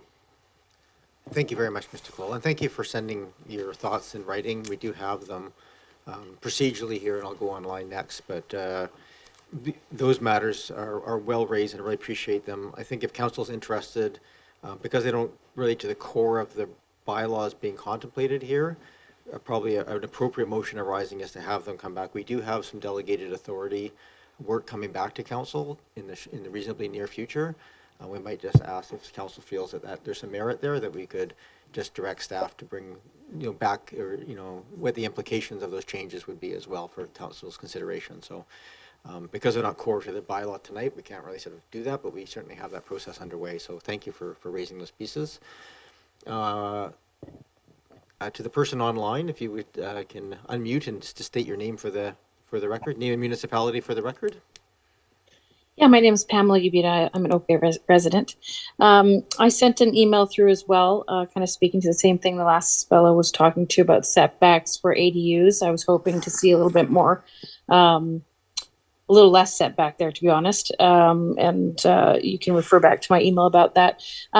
This second question, or the second comment, I guess, assuming that that's not going to be changed, is can you outline, I keep hearing the word variance, and as an architect, I avoid those like the plague. So can you advise what that process might look like? Is it in-house? Again, like the last speaker talked about, will those kind of variances for reducing setbacks that conform to BC Building Code be in-house? Will they go to neighbors? What is the length of time we can expect it? Will it go to border variance?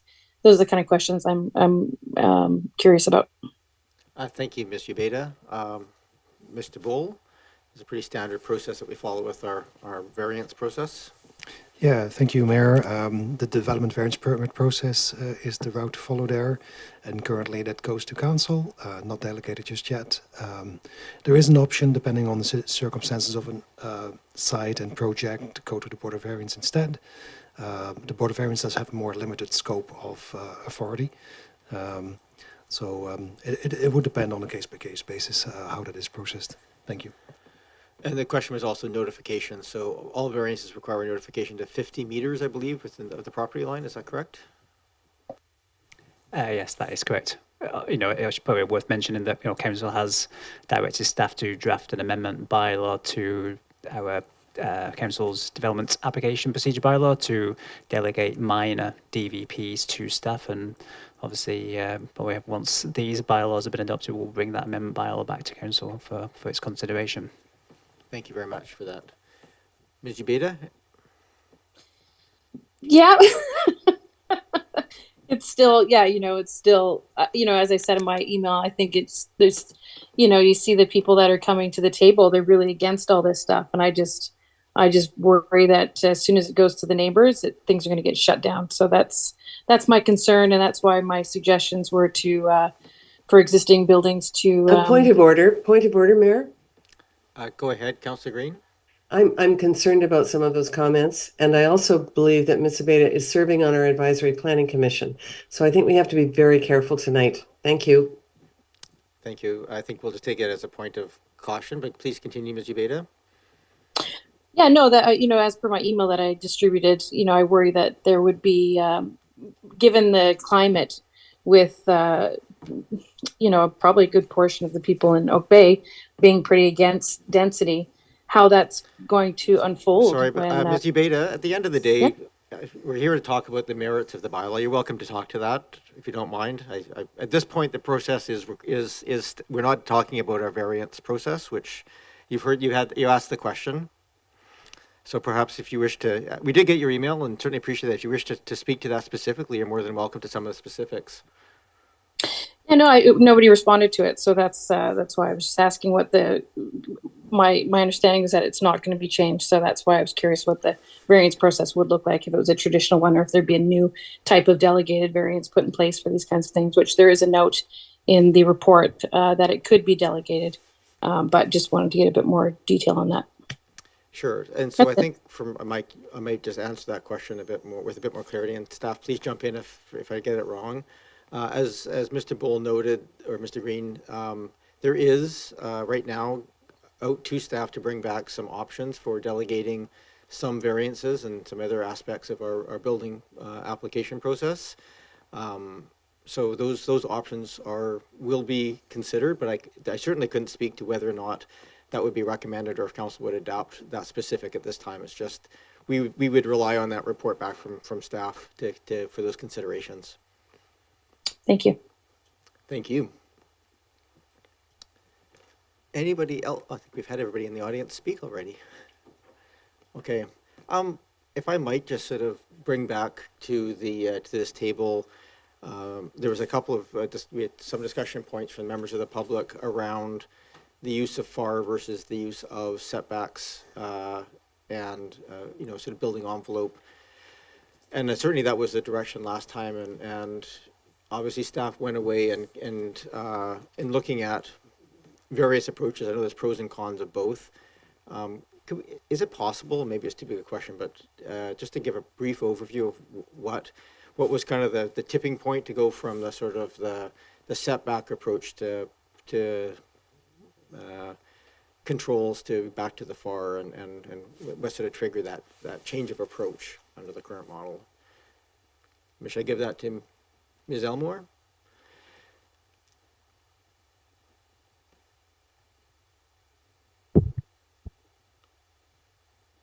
Welcome back, Ms. Elmore. Thank you, Mr. Mayor. I'm happy to respond, and I'm happy to have staff jump in as well. This came about based on the direction from council that we look into increasing site coverage in the RS4 and RS5 zones where an existing home is retained and an ADU is added.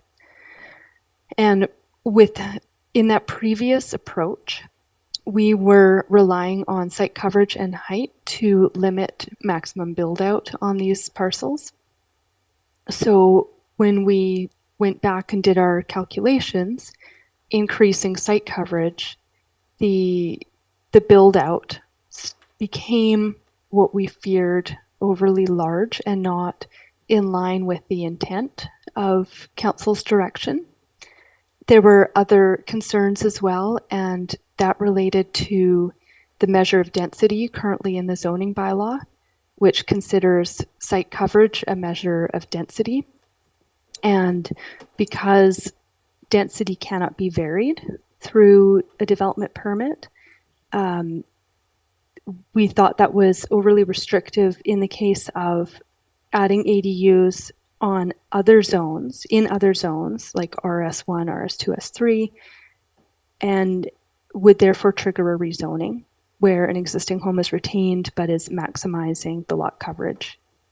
So it was part and parcel with that, and with the desire to now remove lot coverage as a measure of density, because also, frankly, lot coverage is not a measure of density, and relying instead on unit count and FAR.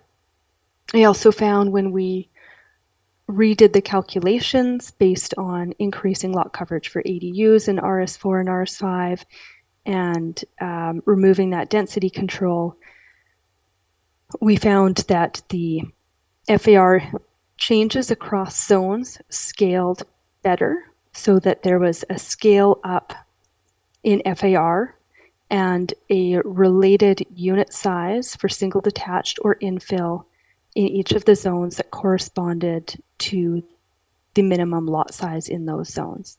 For example, in the RS1, a larger single detached home could be built than in the RS5, and same with the infill housing on RS5. I hope that helps, and I'm happy to provide any more context, and I'm happy to leave that to Mr. Boole or Mr. Green. No, I appreciate that explanation. I think it's helpful to us to understand. There's a lot of work that's gone on in the last 2.5 weeks, so I think it's just helpful to have that reiterated as to how staff came back to this. Before I go to you, Councillor Smart, just want to make sure there's no other questions from, I don't see anybody online. So at this point, I'm going to come back to this table. So go ahead, Councillor Smart. Thank you. Through you, Mayor. To Ms. Ellesmere, sorry. Yeah, Elmore, sorry, Elmore. My question is just with regards to the comment, particularly, I guess, in the RS5 lot, that the buildings might be getting too big at 3 to 4 units, and so there was the need to bring back the FAR. And I guess I have trouble understanding that when I see the typical single-family house development usually max out the side yard setbacks and usually build to the front yard setback. And so this sort of massiveness that we're trying to control, that we're afraid of, is that simply the house moving further into the backyard, but still 25 feet away? Like, I just have trouble understanding the sort of development that we're fearing in this situation. Ms. Elmore, I'm not, perhaps fear is the wrong word, but we'll go with, what was the trigger there in terms of, I guess, the bylaw language, problems around using the lot coverage or the setbacks? Thank you. Through the chair, it's more about the sense of not allowing overly built out lots in this lovely cherished community of Oak Bay that has cottages and open space and tree canopy. So in a scenario where there's already a home that is using all of the site coverage and is up against the front setback and is up against the side setbacks, then there would be an allowance to add an ADU. And under the current provision or the current recommendations, the height of that ADU could be up to 6 meters. And if we're also adding in the RS5 zone 10% coverage, that could be an additional 600 square foot floor plate times 2. So it's subjective, what is too much, but we felt like with no FAR and the ability to max out an existing home and max out an ADU, that massing and overlook and impact on overall neighborhood character could be more than the community is anticipating. And it's certainly, according to our calculations, well within reasonable sizes for livable units. Thank you. Councillor Smart? Thank you. Through you, Mayor, just a follow-up question. So with regards, I guess, to controlling the FAR on when we, especially when we have 3 and 4 units on a lot, was it taken into consideration the additional square footage required when you have 3 or 4 units? For instance, the amount of additional space needed for stairs and extra circulation and things like that, as far as the feasibility of actually allowing for those units to get built, taking into consideration additional circulation. Ms. Elmore? Thank you. Through the chair, yes, some of these circulation needs, entries, infrastructure of a building were considered. However, at this stage and this level of detail, we haven't gone into that design because we haven't gone into the type of housing units or configurations to presume we know how many stairwells or landings, for example. What we do know through the massing that was completed and the calculations that we've done is that the cloth is cut generously. And again, that is subjective, but where we allow a minimum average unit size of 1,200 square feet at the very lowest end, we feel like there's adequate room to also contain or also have square footage, dedicate square footage to the circulation needs of a unit. Thank you. Thank you, Ms. Elmore. Anything else? Go ahead. Not at this time directed to this topic, but I do have a variety of motions I would be interested to bring forward when the time is right. At this point, I think we're back at our table. I'll move receipt of the report. Moved receipt, moved and seconded. don't usually discuss receipt, so I will call the question. All those in favor? Any opposed, not opposed? I think procedurally here, if people are willing to do this, I think that we probably do our first and second reading to the zoning amendment bylaw. If council feels essentially that the recommendations that council made through the committee of the whole are overall supportable, that we move this forward, and then certainly if there's motions to amend, we can certainly consider those. Again, probably as to Councillor Green's point, if there's going to be anything substantive changed, we might want to hear what those might be for pieces, but I might want to have council come back and have all of council here if we're going to be considering anything substantively different than the council gave direction on. So procedurally here, I might seek a motion to. So I'll move that council give first and second reading to zoning amendment bylaw number 4871/2024 for an infill housing program and to meet provincial requirements by allowing additional housing units in all restricted zones. Moved. Is there a seconder? Moved and seconded. Thank you. Do you wish to speak? Because that's not. Sure, I will speak. I mean, as with a couple of speakers tonight, this is not the way I would have liked to have seen us be able to do density within Oak Bay. However, we are being mandated by this, and I want to make sure that we get our thoughts in there before the province, so not to allow the province to come down and dictate to us exactly what we have to be doing.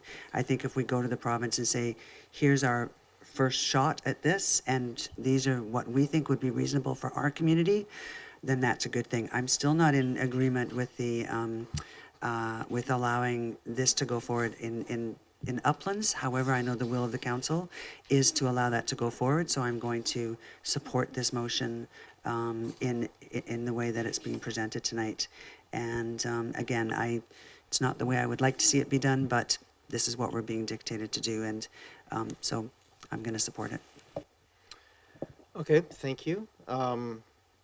I have Councillor Smart next. Is there just, if it may be helpful if we're gonna be contemplating changes, there was the sort of the 7 sections that we went through. If there's maybe pieces of that you'd like to see, it's contemplation of some changes to that. But I'll leave it to you, Councillor Smart. Over to you. Yeah, thank you. I was going to say I was not going to be supporting this motion because of the 2 options that staff presented. I would be supporting option 2, that council direct changes, as opposed to the motion that has been passed. So I wouldn't be supporting this current motion. I would at least like the opportunity to go over, if not in the form of motions, my current concerns with the bylaw as it stands right now. Would this be the appropriate time to do that? Yeah, I think given the motion for the overall bylaw is in place, you're welcome to speak to it. That would be reasonable. And if we are going to take motions to change, we probably want to take them as principal changes as opposed to specific like zoning or bylaw language changes, just to give staff a chance to make any of those changes and bring back their recommendations. But go ahead, you're welcome to speak in general terms, given it's the motion's live on the floor. Yeah, thank you. So I had crafted these as motions having reviewed the bylaw, but I will just speak more generally about the refinements that I would love to see made at this point. The first one would be with regards to the increased lot coverage for RS4 and RS5 that is currently only for ADUs in existing buildings, and I would like to see that applied to all building typologies. I don't see that we shouldn't be including, for instance, duplexes and multiplexes that are also existing buildings where one might need to build an additional exterior staircase in order to facilitate those. So that's one example of a motion that I would have brought forward. Another example is I would love to put forward a motion with regards to exempting front porches from lot coverage to encourage a built form that activates a community connection. Another item that I was interested in putting forward. Can I just ask on that one, I might just get some clarification because if I might, because I know we have exemptions to the floor area ratio that existed, and there's an existing exemption for front verandas. Is that gone with the current changes, or does that remain in place? Oh, that veranda exemption is still in the bylaw for in relation to floor area ratio, but not in not relation lot to coverage. lot coverage. Okay, but lot coverage is variable in those pieces, okay. Go ahead. Well, just to comment on that, so if an application came forward, my understanding is that the front porch would actually be counted as lot coverage, and if somebody wanted to not have that be the case, and they were exceeding the lot coverage with the front porch, that would be potentially a development permit variance. Could I have that clarified, please? Do I might have to get a verbal? Thanks. Yes, Mr. Mayor, that's correct, if that were the case. Thanks. Thank you. Thanks. And that was, and just to comment on that, in the report, it did suggest that those were different things that we could bring forward tonight. So that was one of the types of things. So another item that I had was with regards to the off-street parking requirement, where we're still requiring a single family residential unit to have 2 parking spaces, whereas with when we have more than one unit, we're requiring 0.5. I was going to put forward a motion for reducing the 2 parking spaces for a single family residential unit to 1 parking space to be in line as a common set of values for minimum parking spaces. The next item that I was going to bring forward was the step back requirement. Now that we've seen the illustrations of having what this step back looks like on page 28 of those illustrations at the first story of a 3-story building, I was going to put forward a motion which would look at applying the step back at the second story for 3-story buildings to be more in line with a form and character that would address our new bylaw. Additionally, I was going to put forward a motion around staff changing the FAR requirement for RS5 with regards to when it's 3+ units to have no FAR to avoid rezonings, as has previously been brought up tonight. And the final one that I was going to bring forward was just with asking staff to return with options for allowing staff delegated authority where existing buildings are now in non-conforming minor conditions with regards to setbacks and lot coverage, so that we could review those in the near future. Thank you. So procedurally here, I guess one thing I might just ask staff to answer on that for clarification on existing buildings where there are existing variances, there's no additional variances required, requests required. Is that correct? What would, and it was raised by Mr. Cole as well, I think, because this question was just at what point, so say there's a bay window that goes into a side yard setback on an existing building. I know it's listed in the list of variances if there's a number of variances being asked for, but does it actually have to be reapproved, or is it essentially pre-existing variance approved buildings? Do they essentially carry forward? Mr. Bowl? Yeah, through you, Mayor, or to you, Mayor. It depends a bit on the scenario. For existing buildings that are non-conforming, there's some protection if those things were installed before a bylaw was in effect.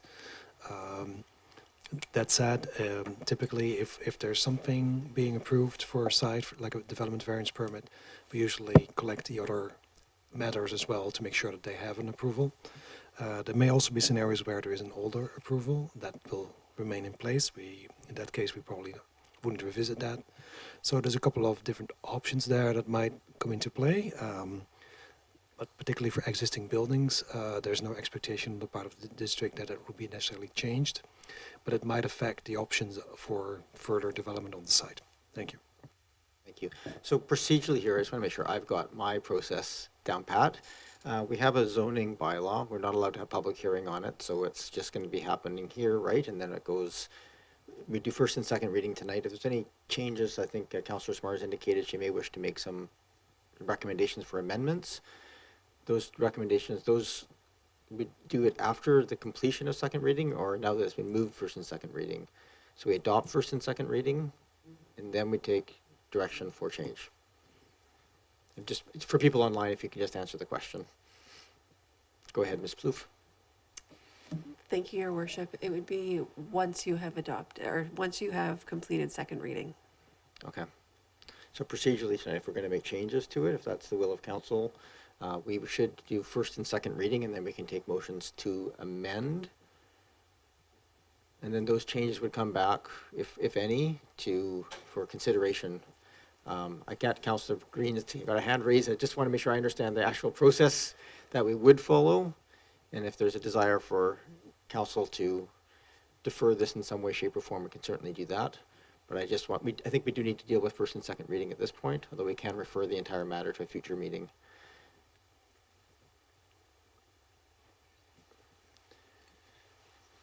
So just 100% we're doing first and second reading. If that passes, then we would consider amendments. Okay? Councillor Smart? Thank you, through you, Mayor. I just wanted to ask staff why they then gave the option number 2. Are they changing direction from providing an option that council direct changes and then give first and second reading? This is on page 9 of the report.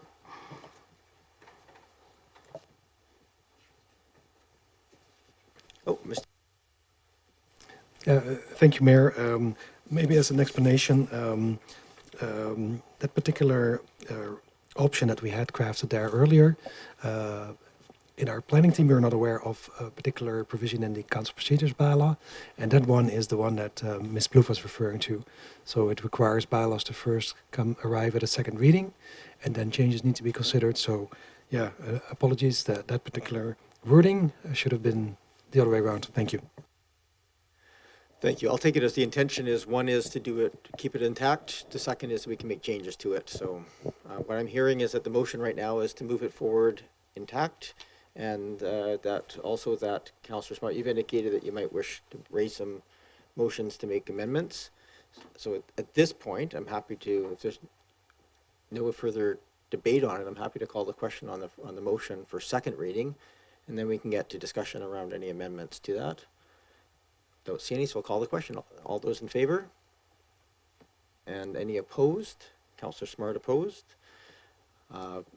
At this point, the motion has had second reading, so if council wishes to direct changes, this is a chance to do that. So Councillor Smart, you put forward those lists. Councillor Green, I just want to respect your indication that you felt that it was important that we had all members of council here. So I'm just going to take that comment and just turn it into a question for staff from a procedure perspective, because I think if there's amendments that are made here, I just want to understand, where does that leave us in terms of, what comes back to the next council meeting, and then, which I'm assuming is in a couple of weeks' time, and then if those changes are not, if say the whole council comes here and we don't see those as appropriate, if those get changed again, how much time do we have in that return process? I just want to make sure that we're clear in terms of our timelines availability here. Mr. Bowl? Yeah, thank you, Mayor. Our next planned date to come back with the zoning bylaw changes for third reading and consideration of adoption would be June 24th. So if there's our changes requested today, we would want to take that short window that we do have leading up to that meeting to review the requested changes by council, draft any edits or further amendments to the bylaw that we need to make, provide you with a short staff report on those changes, maybe inform you on June 24th about any implications maybe that were unexpected or that we wanted to make you aware of. So at that point then on June 24th, council could adopt the bylaw as amended with the changes that you request today included, or you could still, based on if there's more information about those changes, you could still decide on the 24th to include or exclude any of the changes that were made at that time or presented to you. Thanks. You, and I think if I might, just from a actual management of this process, this is obviously a sum of the total of its parts. It's more than just sort of changing one aspect. I understand from staff that you would like, if we make any changes, to go and have the time to go through and run some scenarios so we understand the ramifications of changes that would be made at this table at this time. That's a yes, okay. For those online who can't hear, that was Mr. Bold nodded in the affirmative. All right, so Councillor Green, I just want to go back to you, just to respect you. You just sort of raised, it wasn't quite a point of order, but it was sort of raising a concern of changes that might potentially be made here. Do you wish to see if a series of motions and see if any of them have traction, and then you can decide if you wish to have a motion to refer the matter to a future meeting if things are changing past where you're comfortable with a 6 of 7? You put me in an awkward place. I really respect our council process as a whole council. This is the most important piece of legislation we will decide upon in this term. And you already know that there are many concerns and also a lot of support for all of this. It's rather a conflicted situation. Bringing motions at the last minute that none of us have had a chance to consider, I think is unfair. And I also think that Councillor Watson would want to be here at this table. And I'm reminded that she has a planning background as well, and she often has very good questions to ask. And I just think I think we need to respect her and respect our process, do what we have to do tonight, and then find a date that works for the planning department. I mean, they've been under tremendous pressure to get all of this done, and it puts them back under pressure again to create scenarios that, you know, none of us are really fully understanding at the moment at the table. I think this requires a full council myself. And I'll just speak for myself, and I would love to hear from other people. Thank you. Thank you, Councillor Green. I didn't hear anything there that indicated you wished at this time to have any kind of motion attached to that. So I'm willing to let the motions go forward. If they're, I think the process here is we'll accept the motion. If they're seconded, we can debate them. And I think if they're close, I think we need to find some process to bring it back to council, include Councillor Watson. Councillor Green? If I make a deferral motion, that would allow Councillor Smart to converse and contact staff offline outside the council situation tonight, and give her some time to think about it and talk to our staff about those changes and what those scenarios look like, and then come back, and we will have some answers at the table at that point. I guess I prefer that option.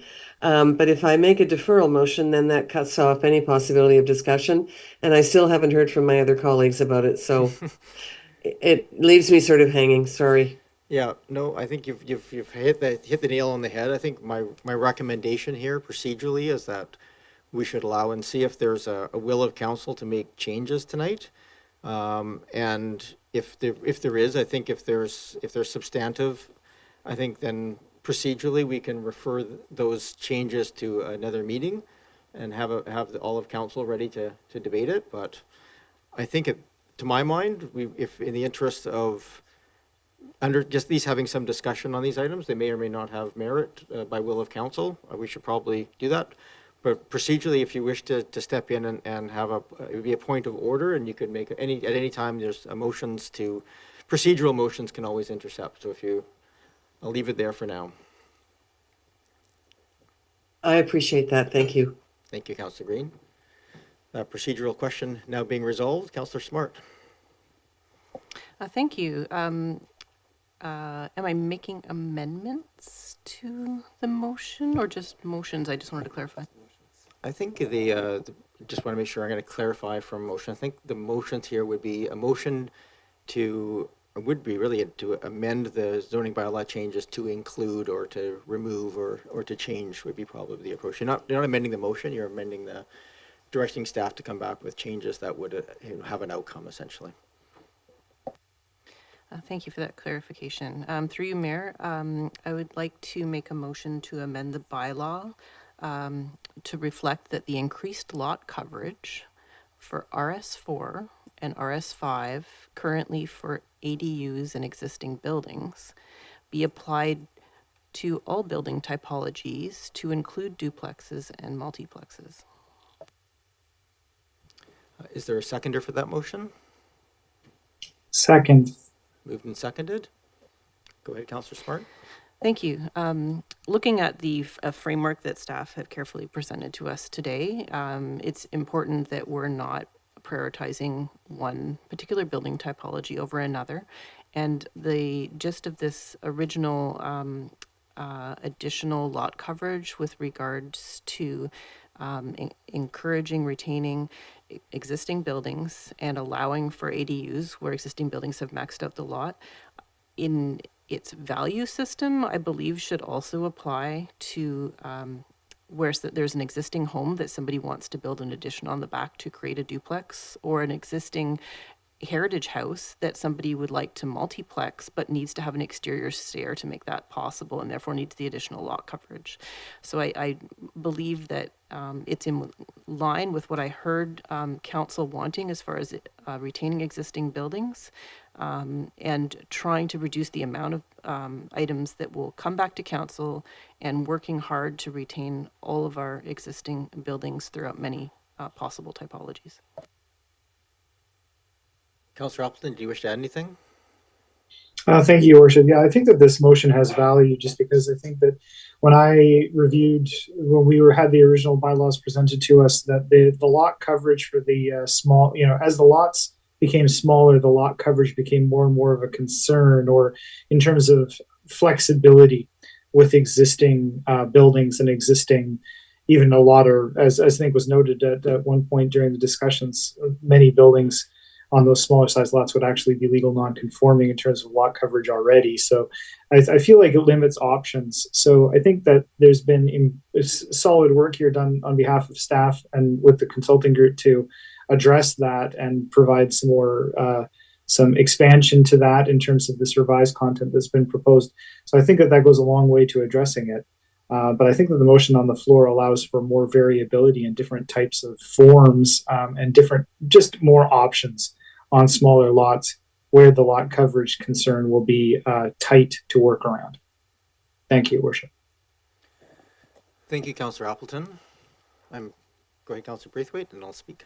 Thanks so much. I think we kind of discussed this a little bit at our last meeting, and it was defeated. I think it was 4-3 or 4-2. And I'm going to, I appreciate it coming forward, but I think I would prefer to continue moving forward with what's already written in the bylaw. So I'm going to be voting against it. Thank you, Councillor Braithwaite. I'm going to go ahead, Councillor Patterson. Yes, thank you, Mayor. I appreciate this coming forward. However, I won't support it this time because the last time we talked about this, I appreciate that this considers perhaps more variables with the housing stock, but there was a lot of talk around the table about protecting some of the greenness of the community that was important to us, which is how we got to the live landscaping. And so I don't support that coming forward tonight. I wouldn't be prepared to support it tonight. I would need a lot of further information before I supported that tonight. Thank you. Thank you. I'm happy to speak then. So I'm going to speak in opposition to the motion, just for the simple reason that we had an entire system of structure of many, many different parts, setbacks, height, etc., attached to those controls on siting in response to a council concern that the overall rules were evenly applied to both new and existing buildings.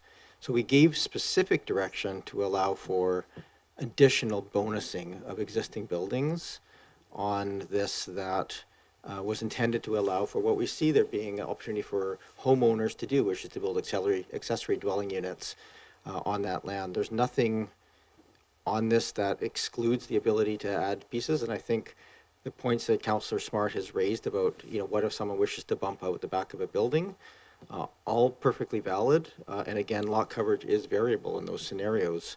Again, this is going to be an imperfect process, but I just want to consider, as we're considering motions to change, this is one of many, many parts all contemplated, put together.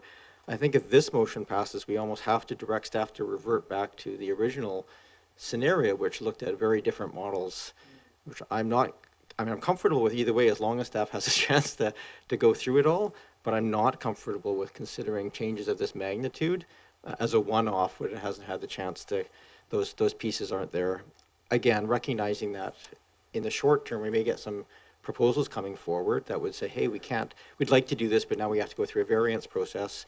And that's something that we could, as a council, say, okay, let's delegate that authority. In existing buildings, they wish to have a bump out, we can authorize staff to include that. But I think at this point, within the framework of what we're trying to do, which is just the as-of-right bylaws, where we have a cohesive whole, I'm not supportive of these kind of changes at this point. I don't see any other first-time speakers. Councillor Smart, you can speak again. Thank you. I just wanted to clarify because I heard some comments about us considering this at the last meeting. And I just wanted to clarify what we considered at the last meeting was a motion around including new builds. And I just wanted to make sure that all of council was clear that that is not what I am bringing forward with this motion. This is about preserving existing buildings in many forms. And so I just wanted to make sure that everyone understood the intention of the motion. Thank you for that, Councillor Smart. And probably just good to clarify procedurally.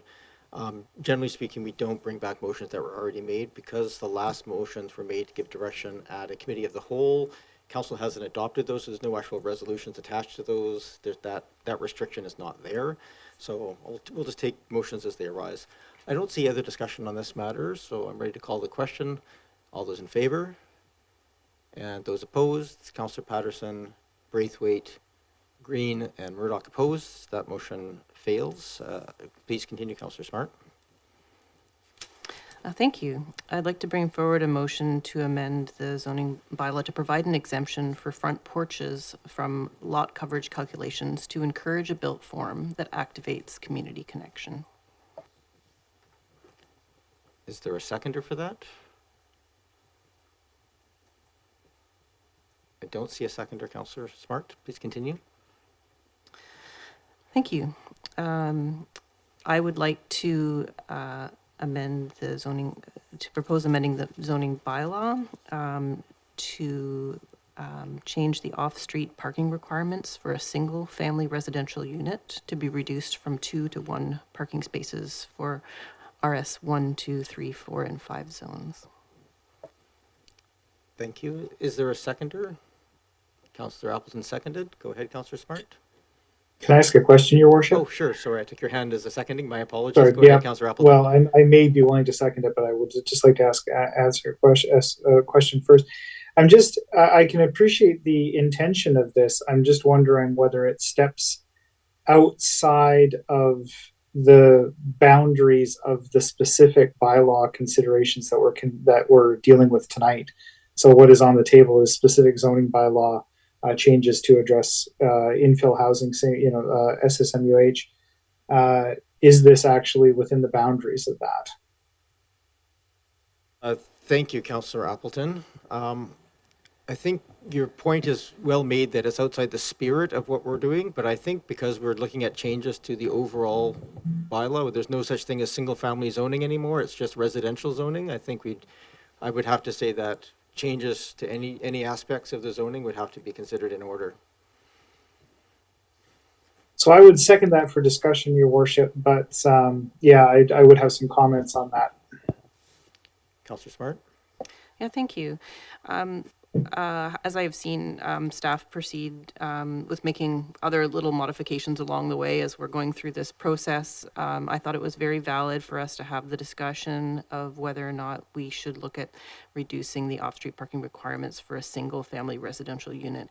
We have seen our residents come to this council table this year and some have described how they, as a family in their single-family house, do not own a car. I do not feel that asking our residents to pave over green space if they do not require that to be in line with our council priorities. And so I feel like now is a very tidy time if we're willing to reduce the parking requirements for our multi-unit zones. Why would we not have the minimum parking spaces for a single-family residential unit match the values that we have put behind our other parking requirements? Ms. Plouffe? Thank you, Your Worship. I just want to clarify that the parking bylaw is not at second reading yet.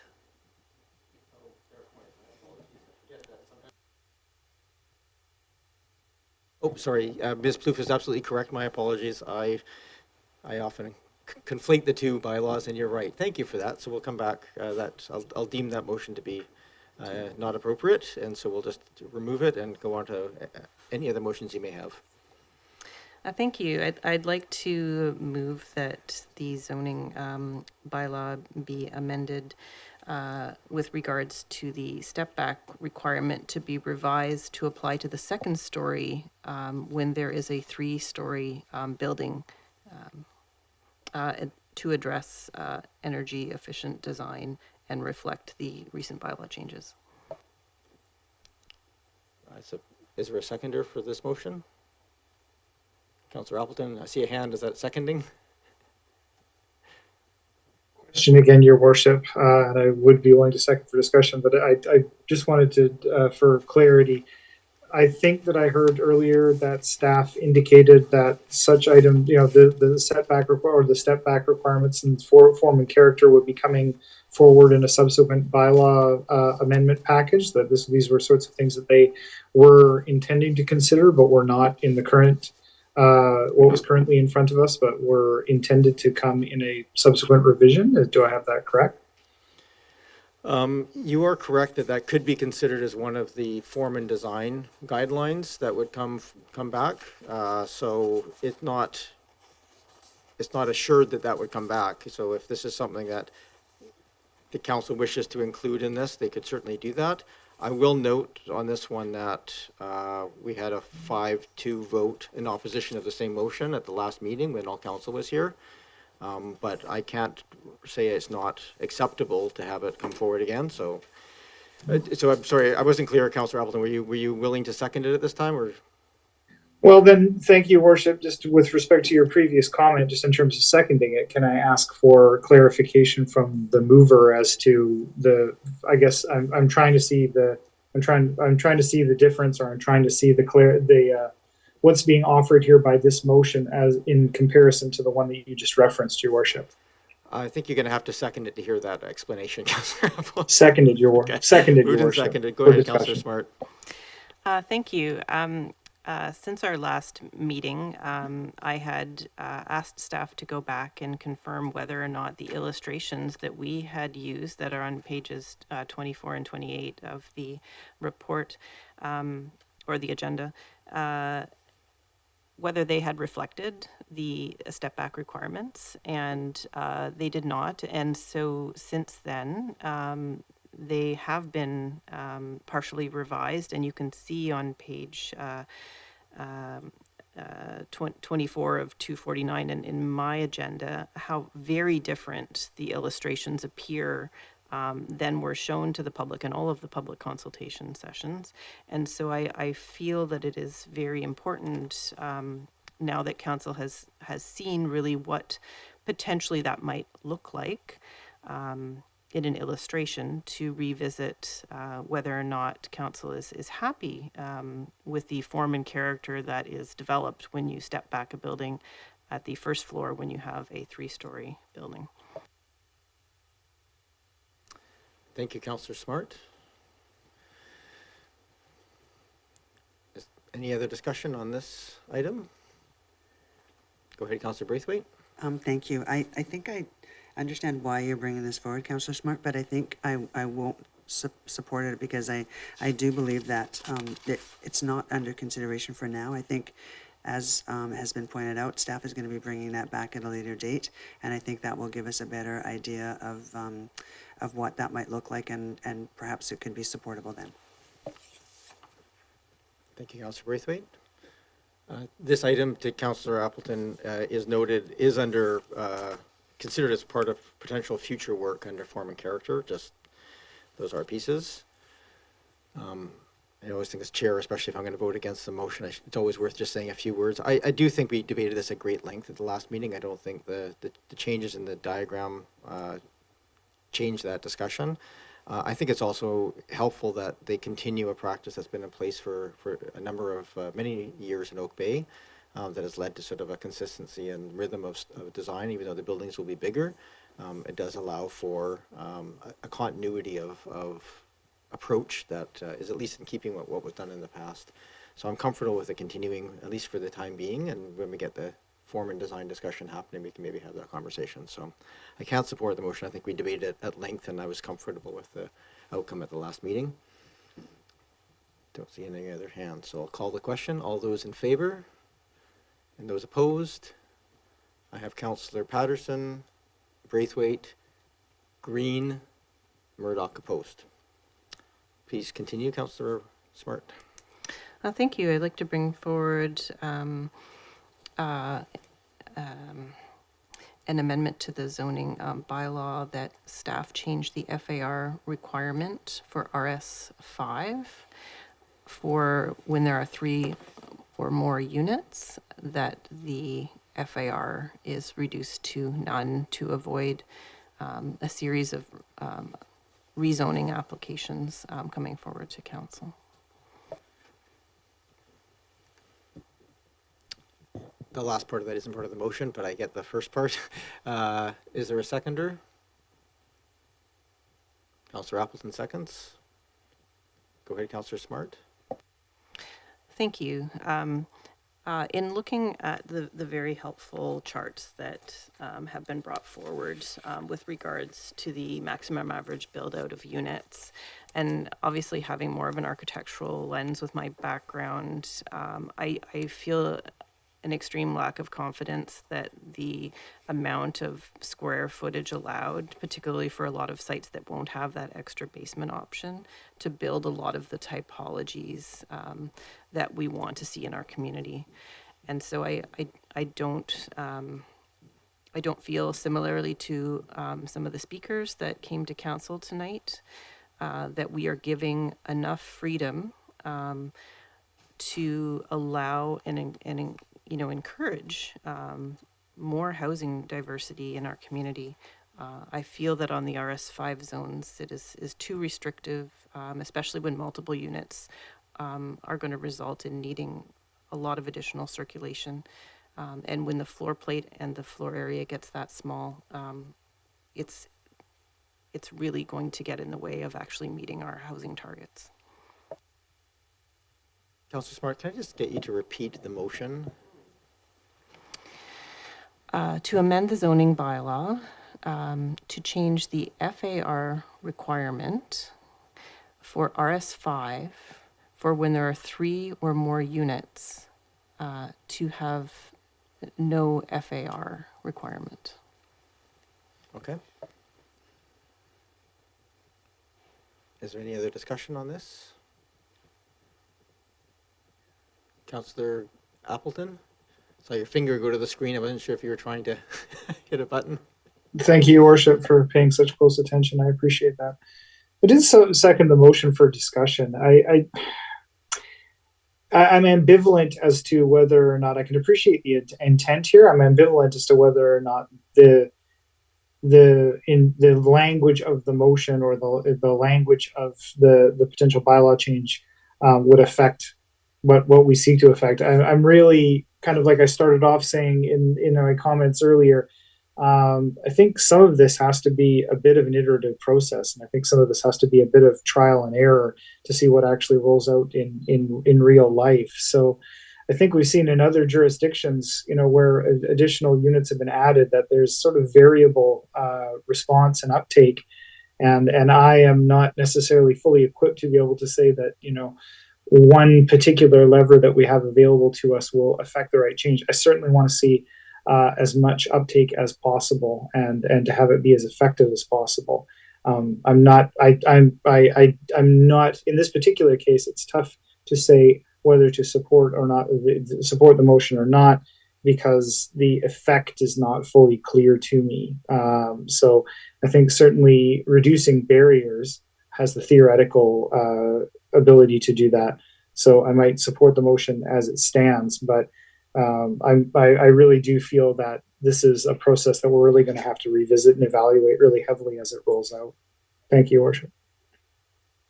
Thank you very much, Councillor Appleton. Don't see any other hands. Again, my policy of speaking if I'm not supporting, I don't support the motion. Again, I think that this is again a change that would come with significant unknown consequences, and we have a cohesive whole that the staff has put together. I no doubt it will come with unintended consequences as a whole piece, but I do, looking at the guidelines here, even without a basement, 1,200 square feet per unit, that is not going to be a family of 5, but it could be, it's certainly potential for housing that allows people to move out of their larger homes and into smaller dwelling units. I don't think we're trying to solve every problem on every lot on this one, so I have a hard time making those changes on the fly like this. I do think we should be open-minded once we start seeing how the bylaw is playing out, if there's changes that we should be making on these. So speaking against the motion, but again, I feel like Councillor Appleton understand the intention of it, but I think we can do this in an iterative process, and I'm comfortable with the recommendations provided to us within the report. You wish to speak again? Go ahead, Councillor Smart. Yeah, thank you. I just wanted to elaborate a little bit on, for example, if we have 1,200 square feet for a townhouse that is 3 stories, then you've got 400 square feet per townhouse, a lot of which is taken up by circulation and just the building envelope itself. So, are you looking at maybe having 275 square feet per floor? So when council has expressed how grateful they are that everything is possible within our existing setbacks and requirements, I just feel the need to point out that technically numbers on a page, yes, but from the point of view of actually creating feasible projects, I'm really not confident with what's being put forward. And so I look forward to the opportunity to have further revisions if this motion doesn't pass. Thank you, Councillor Smart. I think you highlight the fact that there are many other housing forms that aren't captured within this effectively. Go ahead, Councillor Braithwaite. Thank you. I would just agree with your comments, Mayor. And so even though I see the intent of this, I think that it behooves us to be able to see what happens and make a decision in the future if we need to change it to what Councillor Smart is suggesting. So I'll be voting against it. Councillor Green, you wish to add something? Yes, thank you. And I think Councillor Appleton articulated the issue very well. I appreciate the intent, but this is where the impacts of greater density will play out in the greatest possible way.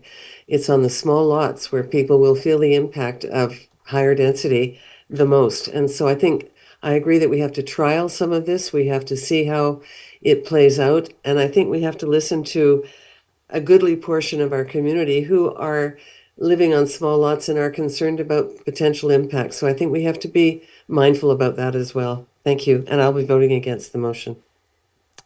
All right. I will call the question. All those in favor? And then all those opposed? I have Councillor Green, Appleton, Patterson, Braithwaite, Murdoch opposed. That motion fails. And then I think you had a motion just for basically a delegated authority discussion. Is that correct, Councillor Smart? Yeah, correct. I was hoping to make a motion to ask staff to return with options for various different staff delegated authority, particularly triggered around existing buildings and the changes in this bylaw. So I'm just going to make sure I get good wording on a motion to refer. Just for my clarification, staff mentioned earlier, and I believe that's my recollection, we do have a request for staff to bring back options for additional delegated authority, and I don't know if it was restricted to variances. I believe it was a bit broader than that, but Mr. Green, perhaps you could share with us what is currently intended to come back in that report. Yeah, council directed staff to bring back an amendment bylaw to the development applications procedure bylaw for delegating minor DVPs to staff. And then I think the second motion that was passed that evening was to for a further options report in relation to delegation of authority for development permits and other approvals, such as heritage alteration permits and upland site and design applications. Right, thank you for that.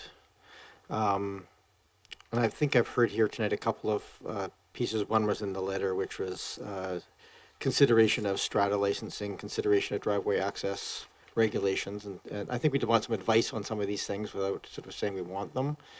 I think there was a question raised here about allowing for verandas and some of these other pieces that might also be delegated if it made sense from a form and character. So I'm just wondering if there's some way that we could perhaps capture some of the ideas here.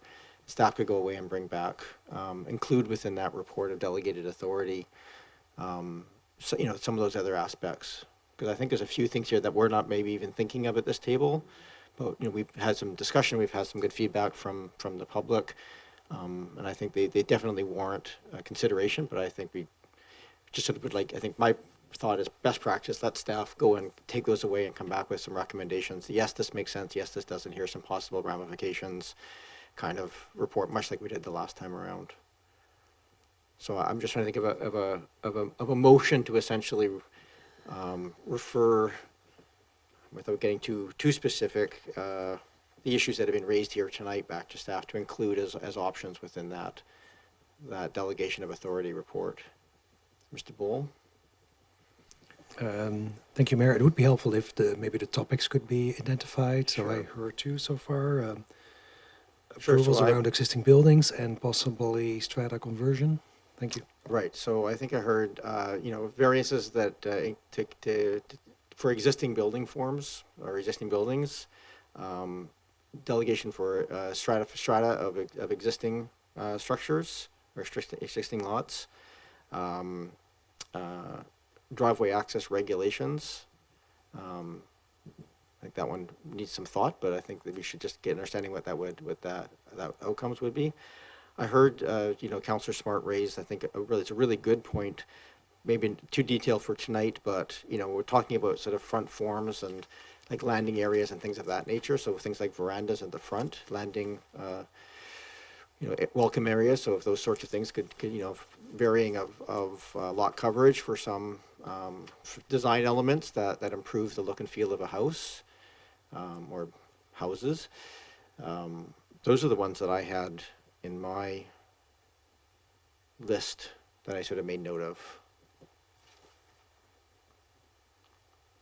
Councillor Smart? I think you covered them, but did you have lot coverage as one of those that could be potentially staff delegated and not have to minor lot coverage? Yeah, I've thought of it in the terms of the front veranda pieces, but perhaps like where would be appropriate to include some minor lot coverage changes as well, Mr. Bull? Yeah, thank you, Mayor. The topics that I mentioned today, they each have their own complications.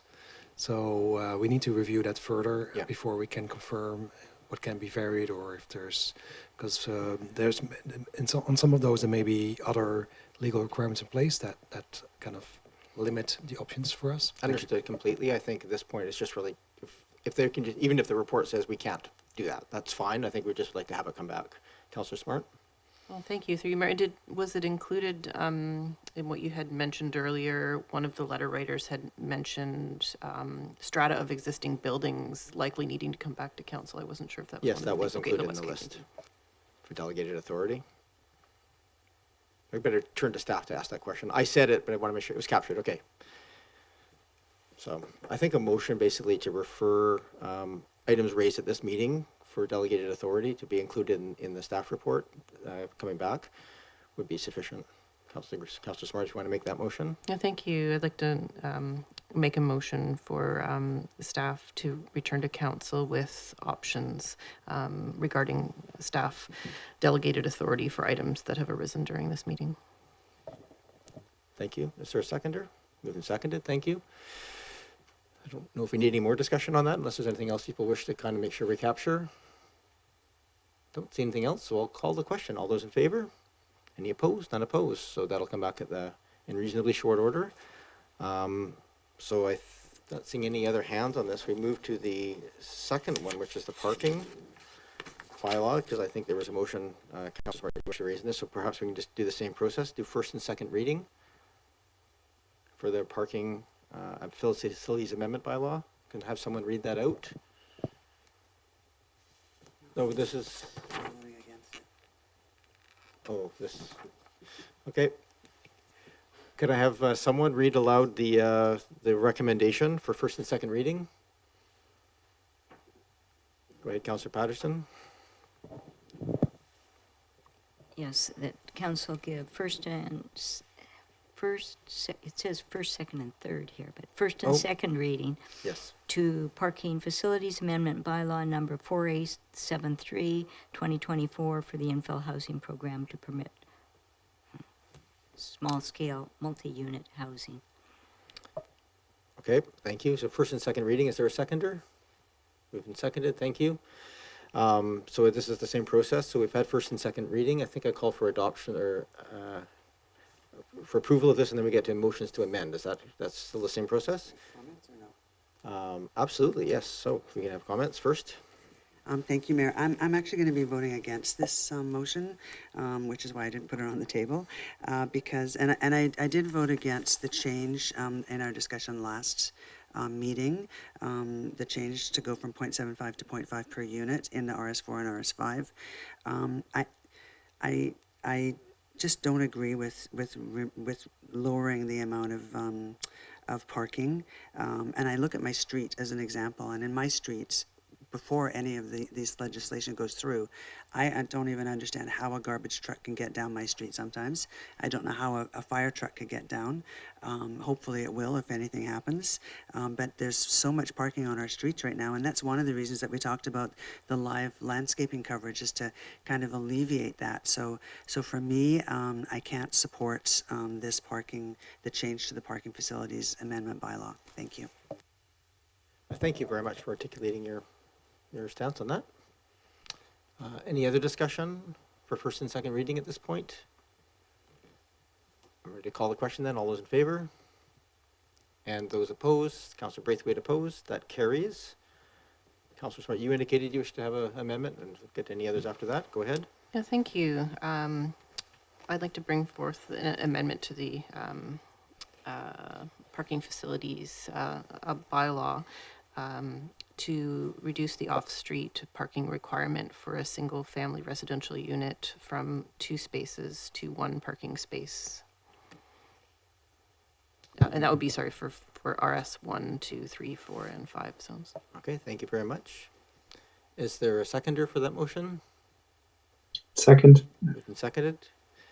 We already had a brief motivation, but you can do it Yeah, again if you I'll wish. be brief because I have already motivated on this, but essentially these are minimum parking requirements, and we have heard from residents in our neighborhood that do not own a vehicle, and so I do find the fact that we may be requesting our residents to take up green space, potentially take down trees to create parking that they may not require, to not be in line with council's priorities. Thank you. Go ahead, Councillor Appleton. Thank you, Your Worship. I just wanted a follow-up question potentially to staff. The motion on the floor relates specifically to the requirement for each individual zoning, but I guess I would just have, I'm not sure it covers the full range of situations, because as I recall, once a single, on a single family residential unit with a certain number of actual bedrooms, we do actually go beyond 2 units, even if it's just a regular single family dwelling. There is a possibility for a specification then more than 2 units in the current bylaw. So I'm not sure whether this captures all potential situations. Is this perhaps Ms. Elmore I should ask the question of, or Mr. Bull? Mr. Bull. Thank you, Mayor. Through you, it depends a bit on the intent of Councillor Smart. Right now, you could change the base rate, so to say, for the single-family unit, as it is now still in the bylaw, and there is still the other provision that deals with the additional parking stall if the number of bedrooms is higher than X. That is also remains in place, so it could be included or excluded. That's probably worthwhile spelling out. Thank you. So we're going to turn to you, Councillor Smart. I'm fine keeping the wording as is, but if my seconder would like to propose revised wording, I am open to hearing it. I would just take that as if you wish to make a motion to amend the motion to be more specific. But right now, I think the wording is just one parking stall per single family unit on all lots. Councillor Appleton. Okay, well, thank you, Your Worship. I appreciate that. It's just there is a difference between changing the base rate and changing the overall specification for the lot as a whole. So in those situations that would normally require more than two, right now, if the language remains as it is, then if the current specification is for 3, then we're reducing it to 1, which is a bigger change, which is a more substantive change. So I'm just, intention wise, I can support the harmonizing with with the proposed bylaw amendments for infill housing, but this extra bedrooms piece and this extra parking specification is a bit of a question mark for me. So I'm just, again, it's the intention of the mover as to whether or not we want that to be captured or not. Go ahead, Councillor Smart. Yeah, I am happy to capture this being more about the base rate. Would you like me to rewrite the entire motion, or it could be simply have that be the intent? What would, could you ask? I think the language of the motion would be helpful if it's as clear as possible. Okay. I'm happy to give you a moment if you wish to reword it.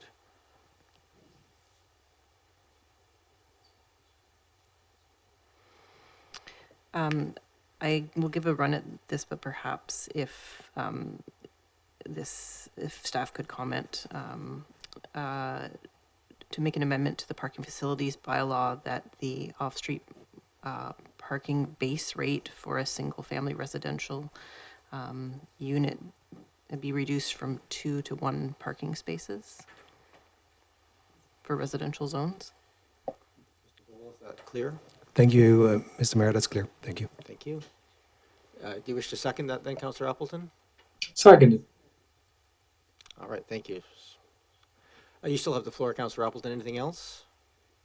No, I just felt, and I don't mean to be difficult about that specification, Your Worship. It's just that, there are some larger units that technically fall within the RS zoning that have a number of bedrooms, and so that may cause an unanticipated effect. And so if we're talking about just consistency with the rest of the bylaw, I think that's something that we should probably deal with separately as far as these sort of larger, dwelling units with lots of bedrooms in them. I'm all about establishing lower parking minimums and potentially even capping parking at a maximum. That was just a little bit of a wrinkle that I felt we needed to address. So absolutely, for consistency with the rest of the bylaw, reducing the base rate to the same as what's proposed for new builds is, I can be in support of that. Thank you, Your Worship. Thank you, Councillor Appleton. Is there other discussion on this? Go ahead, Councillor Braithwaite. Thanks. It probably won't come as a surprise, and I'm going to be voting against this as I voted against the other motion. I'm wondering if this is the right time for this to come forward. I'm wondering if this should perhaps come forward at another time after we've seen kind of what the impact is for the bylaw change that we're doing already. I hear more about parking than anything else from our residents. I think that there's not a lot of families that are car-free. I think that on the whole, more families have 1 or 2 or 3 cars. I'm trying to go down to 1 car. I'm trying to do my part. However, I think this is too early to be doing a motion like this, so I'm going to be voting against it. Councillor Patterson? Yes, thank you. Green? Thank you, Mayor. I appreciate the spirit in which this comes forward because I do hate having to provide parkings, particularly indoor parking. But I think in zones 1, 2, and 3, in our 1, 2, and 3, I think to reduce it is probably a moot point because it's hardly likely that is going to occur anytime soon in those areas. In zones 4 and 5, the the 2 parking spots are required for the 1-unit residential, and we've given concession already to reducing that to 0.5, where there's 2 or more dwellings per lot. But I think that we have not yet fully comprehended the impacts of going to electric vehicles of all kinds. But to just move everything to the street without having knowledge of how that is going to fit with all of this housing, I'm not comfortable doing that at this time. So I won't support this at this point in time. Thank you. Thank you. Councillor Green. Yes, thank you, Mayor. I'm finding it really awkward trying to change bylaws on the fly like this. I think it's bad practice. I think that we don't know some of the unintended consequences of this. We have staff expertise for a reason, and I don't think motions arising on bylaw changes. Again, we're not given any opportunity to really consider it. Staff are not in a position to research it when it's last minute like this, and I'm struggling with the process, so I will not be supporting this. I'm sorry. Thank you, Councillor Green. I struggle with supporting it as well, primarily for the reason that we do have, it is be really substantial change to all the existing zones in the community, which is fine. It's what we're doing here today, except that we haven't given any kind of contemplation of this ahead of time for people to provide any feedback or do anything else. And I think Councillor Braithwaite said we hear about parking a lot in municipal government, as there's too much on some street, not enough on another, and etc. So I think that just in general best practices on this one. It's again, we're not changing anything that isn't already in place. It essentially means that pretty much every housing lot, building lot in Oak Bay will essentially have 2 parking spots available. They don't necessarily have to be super viable, but they're going to be there, whether there's 1, 2, 3, or 4 units on there. And well, I don't think that's, I hear Councillor Braithwaite, I think that's, we're at risk of that causing a lot of congestion. And I think that public streets should be for public use, and I don't think we should be obligated to provide parking on those streets. At this time, I'm comfortable, I disagreed with the decision that was made last time. I'm comfortable with the overall piece of it, and I just don't feel comfortable about making substantive changes to existing lots without some public notification that we're even contemplating that change. So I can't support the motion arising as it is. I do think that as we go through the broader zoning discussion, that these are conversations we should be having with the community. Please continue. Back to you, Councillor Smart, for a second time. Oh, thank you. I just wanted to clarify with regards to some of the comments that I heard around the table, and that this is not at all about moving cars off of private property onto the road. That is not at all the intent. This is about an equity piece, about our residents choosing low carbon transportation options, and it's about whether or not we should be forcing people to create infrastructure for a type of transportation that they do not choose to use. And so that's what this motion is about. We are not doing any sort of parking maximums with this motion. People may build as many parking spots as they choose. And even when we provide many, many parking spots on a property, often people still park on the road, and we cannot control that. Thank you, Councillor Smart. It's a fair point. Don't see any other hands, so I'll call the question then. The motion right now is to amend existing zones to have a baseline of 1 instead of 2 units. All those in favor? And those opposed? Councillor Green, Patterson, Braithwaite, and Murdoch opposed. That fails. So we're back to the main motion. We've already had the first and second reading. Any other amendments that people wish to see? If not, I just seek someone to move third reading. Councillor Patterson, if you could read it aloud. Yeah, move third reading to parking facilities amendment bylaw number 4873 2024 for the infill housing program to permit small scale multi-unit housing. Moved. Is there a seconder? Moved and seconded. Thank you. Any other discussion? We don't really discuss third reading. All those in favor? And those opposed? Councillor Braithwaite opposed. That carries. Oh, yeah. That's sorry. I went through that quickly. Wanted to make sure. Yeah. So we have 1 opposed. So that carries. I believe that concludes our business for the night. Move adjournment. Councillor Appleton, you just raised your hand there before I got to before I go to adjournment. Please go ahead. Yes, Your Worship, as discussed earlier, I'd like to make a motion arising to direct staff to report back on the implementation of the bylaw amendments discussed tonight. I would suggest by the end of 2024 and after the October-November report on provincial housing targets. Why don't we just leave it as by the end, before the end of the calendar year, and that way it might be logically attached to that report, or it might come a little after or a little before, if that makes sense. So just leave it as open as possible. Is that fair? Very, very good, Your Worship. So mostly the motion just to bring back an update on how things are going before the end of the year. Moved and seconded. I'm going to let Councillor Appleton motivate first, and then we'll, if you wish to. Thank you, Your Worship. Less of a motivation and just a reference to my earlier comment to say that I think it is really important that we get a report back on implementation, and not as a make work project for staff, but I think what we've heard here is that there are many, many, many moving parts to this. There are a lot of unknowns as to how the implementation will roll out on the ground.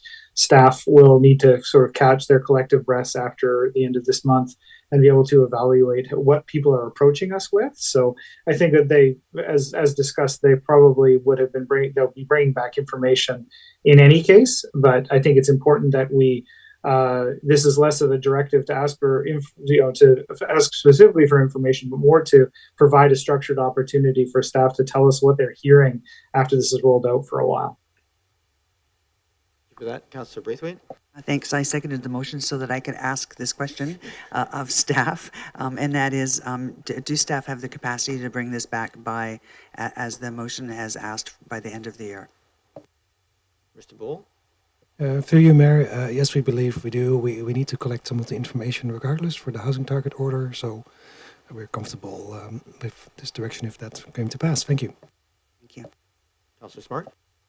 Thank you. Through you, Mayor, to staff. Will this also include the geospatial visualization that was referenced in the report? Because that would, I think, be very interesting to council to hear about. There was a comment about how it might project how these changes might help us to meet our housing needs. And so I was interested to see that, and I'm wondering if that can be part of this. Mr. Bull, I'm not sure if I recall the really the reference to geospatial as part of the housing. But go ahead if you have the answer. Yeah, thank you, Mayor. Through you, I think Councillor Smart might be referring to the viability analysis. Indeed. Yeah, that's underway. Yeah, I think definitely it might be earlier, or at that time we can definitely provide some information on that as well. That could be part of this reporting. Thank you. Thank you very much. Don't see other hands, so I'll call, Councillor Patterson. Yes, thank you, Mayor. I will support the motion. I do know that within the provincial order, there are a number of criteria set forward to report on, and I think that that is fairly substantial as it is, and it's probably a good starting point. But as I said, when we look at the annual report, I will again just review those, and there may be some other things that are probably maybe a little more personalized to this community that I would then ask at that time to be included. But I'll support the motion as it stands now. Thank you. All those in favor? Any opposed? None opposed. That carries. Thank you. We look forward to that report coming back. I think that's probably adjournment. Moved, and is there a seconder? Seconded. Well done. All those in favor? Any opposed? Not opposed? We didn't have to extend the meeting tonight. Yes.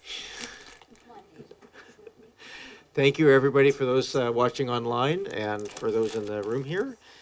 We look forward to seeing you all next week at a regularly scheduled council meeting. Thanks, everybody.